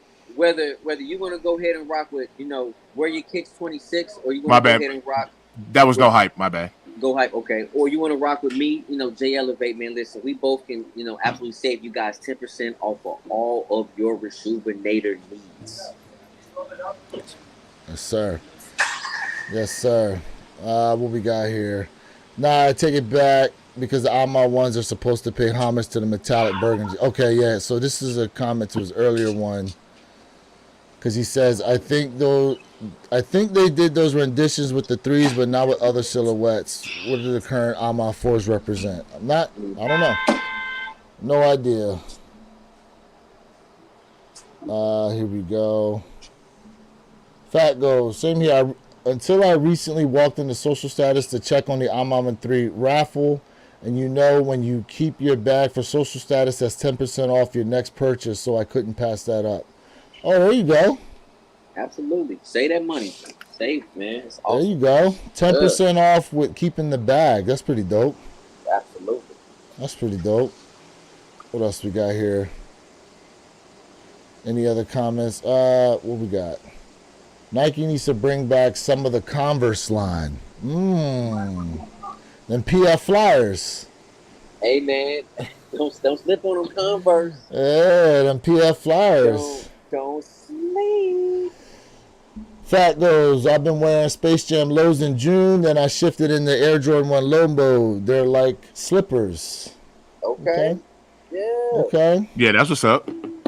Oh, did you guys grab those Space Jam lows? I didn't touch them. I like them. I actually like them. I didn't touch them. I had them, and then I ended up selling them. Okay, yeah. I ended up selling them, actually. Because to be honest with you, I'd rather have the highs or the mid cuts rather. Mm-hmm. I do. I'm not a 11 low fan. I've never owned any 11 lows. So. Yep. But nothing wrong with it though. Yeah. Nothing wrong with them indeed. Nope, nothing wrong with them indeed. Are you guys? Go ahead. Real quick, I never asked y'all. Do any of y'all, because I'm looking at Space Jams right now. Do any of y'all do any of like that cleaning, like the UV light and all that stuff, cleaning the soles? Like, I haven't gotten into that, but I've been considering it. Do y'all do any of that? So it's interesting you say that because for a Let me long grab time mine real quick. I didn't even realize that Rejuvenator had a product out there to unyellow the soles like that. That is correct. Yeah. That's correct. So they do have a product that they list as well. The interesting thing is, obviously, you either have to have a UV box light or you sit the shoes outside in the sunlight. But remember, you have to wrap it in plastic. Correct. You have to wrap it in plastic. And you're gonna need a paintbrush to spread it around. Correct. Okay. As well. So yeah, you got to wrap it in the plastic wrap or that film wrap. Yep. You know, when you go to sit it outside. Now, sitting a shoe outside like that in the direct sunlight, I mean, you can do it. I don't know. I mean, people have done it. The shoes turn out fine. I do know that sometimes it takes multiple treatments to get the yellowing out of there. I don't know if you got enough shoes, it might be to your advantage to go ahead and get a UV box. Right. I don't know how expensive they are. Yeah. I mean, it's literally like a high-powered black light, basically that they're using. Absolutely. Yeah. In my opinion, if you're not going to be a sneaker restoration professional, I don't think that box is really needed. I feel like, hey, you know what? If you're going to go ahead and buy the product, just put your shoe outside, man. Just put it outside, and do it yourself that way. Save yourself some money and just use the natural sunlight. Because again, you're not trying to be a professional shoe restorator. Then I don't think you need it. But if you want it, hey, go ahead and get it. Now, I will give a pro tip, because I have some on foot right now. If y'all are gonna be enjoying some sun, and you go out to the beach, and you let these sit in the sun, do you know what's going to happen? Shrinkage. They will shrink in the sun. Really? They shrink in the sun? Wait a minute. What? Yep. That's new. Yep. That's new info. They will shrink. They will shrink. Now, I don't know about the foam runners because I don't have any, but yeah. Well, it's the same. They make them out of the same material. Really, bro? Yep. You let those sit in the sun, it's going to shrink. So here we have a UV box. What is it going for? That's not bad. $150. That's not a bad price. That's not bad at all. That's not a bad price. Now, I will say this. That Rejuvenator does have an unyellowing service that you can use the discount code on. You can use our discount code to save 15% off that service as well. So you can send the shoes into them. Yep. And have them unyellow it as well. Yep. But here you go, UV box, $150. That's actually not bad. I thought it'd be more expensive, to be honest with you. Depends on where you live. You ain't putting your shoes outside no way. Yeah, right. Especially down here in Florida, where it can just randomly rain. Well, I'm talking about somebody taxing it. Didn't somebody go inside of a sneaker store and only steal like one foot? Right? They broke into the store and stole all the left shoes. All of the left, right. Yeah, you all come the left outside shoes. And your one shoe's gone. Yeah. Absolutely. You know what? I appreciate that shop. They were absolutely smart about that. Like, that hey, you're not gonna get all of it. You're gonna get half of it. Right. Right. Yes, sir. Yeah, but $150 not bad, but y'all know, man, I'm about to save this, man. I'm about to save this family. Well, here's the thing too, because let's say you do opt to go get the service from Rejuvenator, even with the savings, after two pairs of, I mean, to be honest with you, if you do 2 pairs of kicks, you already saving money, because I believe the service is $150 itself on the Rejuvenator site. So if you get the box and do 2 different sets of kicks, you already saving money for yourself. That's true. And can preserve your sneakers on your own. You know what I mean? Right. So right. there is that. I mean, listen, regardless of me plugging them, I'm gonna put it out here as far as saving that money, what the best way Yeah. is to go about it. That's what Right. we want y'all to do. Either Right. battle box or just put your shoes outside. You know what I mean? Right. Right. I'm putting right, mine outside. Facts. No. Yeah, ain't no wrong with that. And nothing for Yeah. nothing. Like I said, mine's be on feet, so I'm not really. Yeah, it is what it is. Jay, you going to an event this weekend, right? What you got going on? Yeah, man. Tomorrow, man, I'm definitely gonna go ahead and rock out here down in Tampa at a Where you going? nice little sneaker, just a little sneaker event. Nothing too Yeah. much. Yo, SB4s, I got size you. 12. No. I got you. Well, I got you. I'm going to an event today myself. Oh, you so going I'll today? definitely Where you check. Where Yeah. you going? Miami Sneaker Convention down in SB4s. Homestead. Yeah, I'm gonna look for I'll you. Cash App you, Zelle, whatever. I'm I gonna got look you. for you. I'm gonna look I for got you. You going today? I'm going tomorrow. Yeah. Yep. And then I'll be in Orlando on August 3rd. I'll be in Orlando for another sneaker event. What's the August 3rd event? It's Kicks for Your Soul. Oh, okay. Got you. Yep, Kicks for Your Soul. Got you. So I'm gonna be there. So if y'all in Florida, and y'all in Orlando area, man, let me know. I definitely link up with y'all, man. You know, I definitely want to see the family. No underscore hype 85 goes. Fact, did you cop the metallic gold ones? I know what pair he's talking about too. I have those. Leather is nice on that pair. No, I like those. Yeah, Yeah. leather is They actually real made nice. those in You can get extended 'em- sizing. You I can like get it that. for cheap too. I didn't pick them up. For I cheap. do like that pair. I do like that pair. Yeah, the I leather do. quality is nice on them, Jay. I've been seeing right about like $85 on those. Bro, I'm gonna tell you. Okay, Yeah. this is something that I talked to you guys about, and I'm gonna let y'all know right now. For those of you out there who are Nike fans, don't let the perception fool you right now. If you're a Nike fan, now's the best time to go out here and get these shoes because you don't really got to fight nobody for them. And you can get them on sale. You can get them on sale. That's the best part about it. And the money you save there on copping these shoes on sale for retail, you build your money up and you can do some reach backs Right. on some shoes you missed out on. Oh yeah, reach. You know what I mean? some fire, yes. You know what I mean? Jay said he got some shoes to come in and he's going to be putting out there for us. Yeah, I got a little something coming. You know? Yeah. Let me quick Go question ahead. for the chat and panel. I already know the answer because I know your collection, but you do have one thought, one school of thought that says, and these are primarily come from the fellas. That's Okay. like, I cannot wear a woman's sneaker. That's the thought that comes from the fellas. Meaning that if a Jordan comes out and it's a woman's, even if they make them in extended sizing, some of the fellas like, nah, that's a lady's kick. I can't rock that. Now I'm not talking about like if it's a hot pink all the way around. I'm just talking about just in general. Like, nah, that was a lady's, that's a woman's. Nah, I can't rock that. Well, listen, if they bring out that cotton candy color, Jay said he getting it. I'm rocking that. If it's pink. Oh my. No, Oh, even well. if it is pink. No, watch this. Even if it is pink, but I was just talking about you have some people that they put that mental block up there that says I'm not gonna rock a woman's sneaker. Now I actually have a different thought about that, and the reason why I have a different thought about it is like just to give you an example, we talked about the camo. Those Yes, Jordan those 3 camos. and they didn't make extended sizes in them because you have some women that have a bigger foot.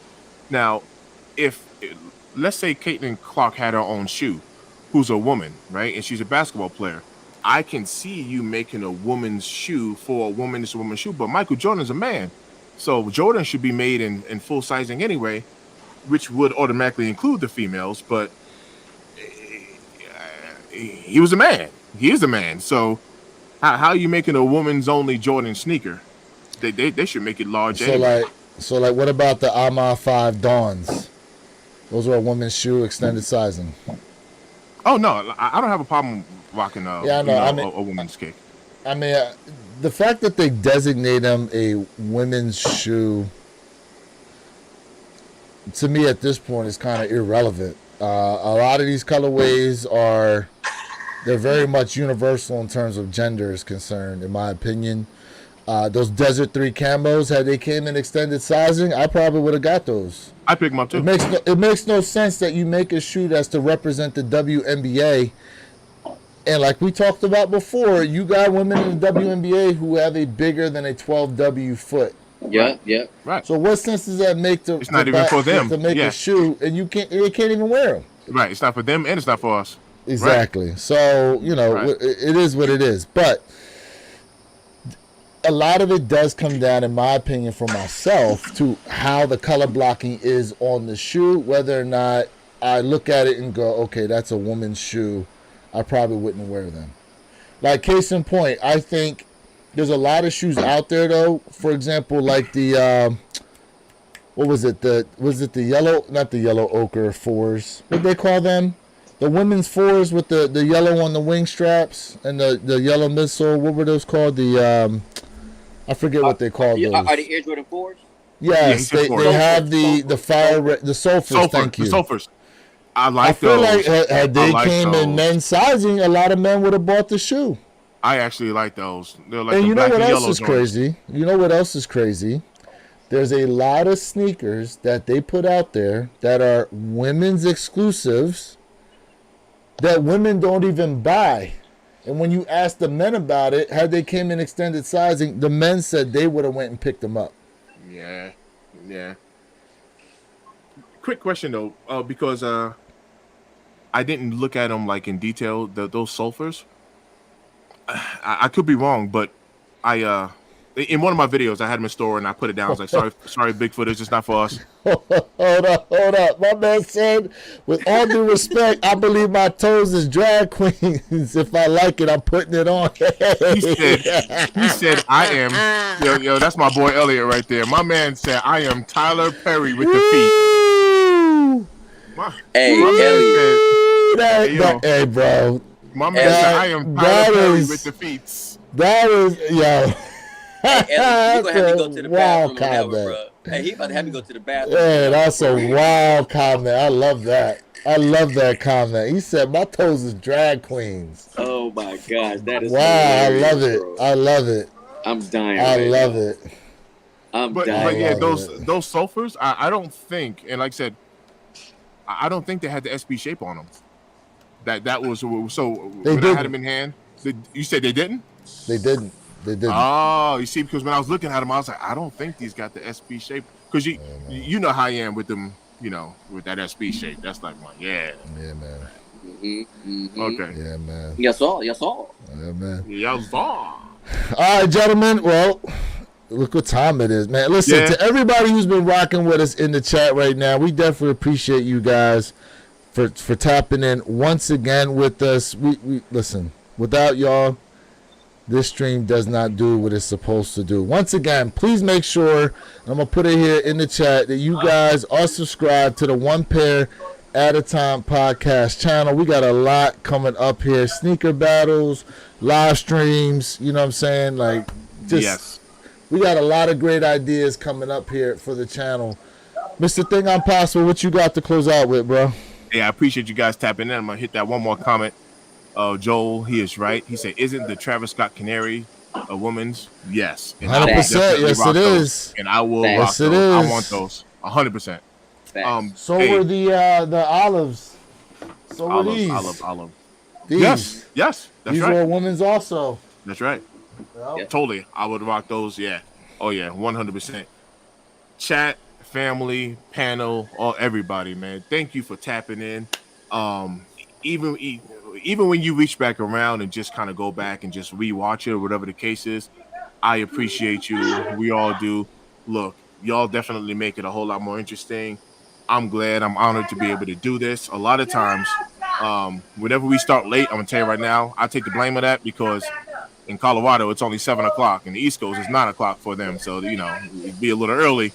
I'll be out there trying to get that crust out my eye. I appreciate y'all for tapping in, man. It's nothing but love, man. Jay, what you got, bro? Family, again, man, I really do appreciate y'all. If you have not done so, man, please subscribe to my man Where Your Kicks 26 channel, Mr. Think I'm Possible. and Little Video J Elevate if you have not subscribed to our individual channels. I definitely want to let you guys know, man, I dropped a vacation vlog when I was in San Juan, Puerto Rico. If you have not checked that video out, please do so. And I will be giving you guys a video on a mall vlog in San Juan, Puerto Rico. I'm definitely going to give you guys that coming up, if not today, tomorrow, about sneakers. If you guys have not done so already, man, we talk about Reshoevn8r all the time, whether it's the stain and water repellent, whether it is our cleaning kit, our bundle pack, which is the best, man. Listen, save yourself 10%. Use that code J_Elevate to get all 10% purchases off your sneaker wear. Next up, fam, you know the mall. Yeah. You can't tell me ain't nobody looking at you right now while you sitting at that dealership making that noise, bro. Hey, we got one life to live. Enjoy it, man. My man said, well, someone asked too, are we going to get them? Oh, Mr. Think put that in there. Me. Are we going to get the motto? Hey, listen, man, once again, chat, we listen, we see all the beautiful comments in here. I think someone said this stream should have 50 to 75 people in it right now. Listen, look, it's coming. It's going to come, look, no matter what, we're here to put in this work for you guys, and we appreciate each and every one of y'all that have been tapping in with us every week. For real, every week. We love you guys for real, and you definitely help to make this the stream that it is, and this is going to continue to grow. 100%. This is going to continue to grow, and I'm telling y'all right now, like I said, we got big things coming. In any case, if any of you guys are in the South Florida area today, you will be able to catch me down there at that Miami Sneaker Convention. You'll be able to check Jay out over there at the what is that event called, Jay? I forget. Soles for your feet, did you say? I think it's Soul. It's a cars. I know it's a cars and kicks event that's going to be going on over there. In any case, guys, please hit the thumbs up, hit that like button for us. Make sure you are subscribed to every one of the channels, plus the One Pair at a Time podcast channel. This is Lewis of the Wear Your Kicks channel, reminding you to be true, stay in the moment, and don't forget, every day is a great day to wear your kicks. And we out, guys. Yo. Appreciate you guys. Yeah, man.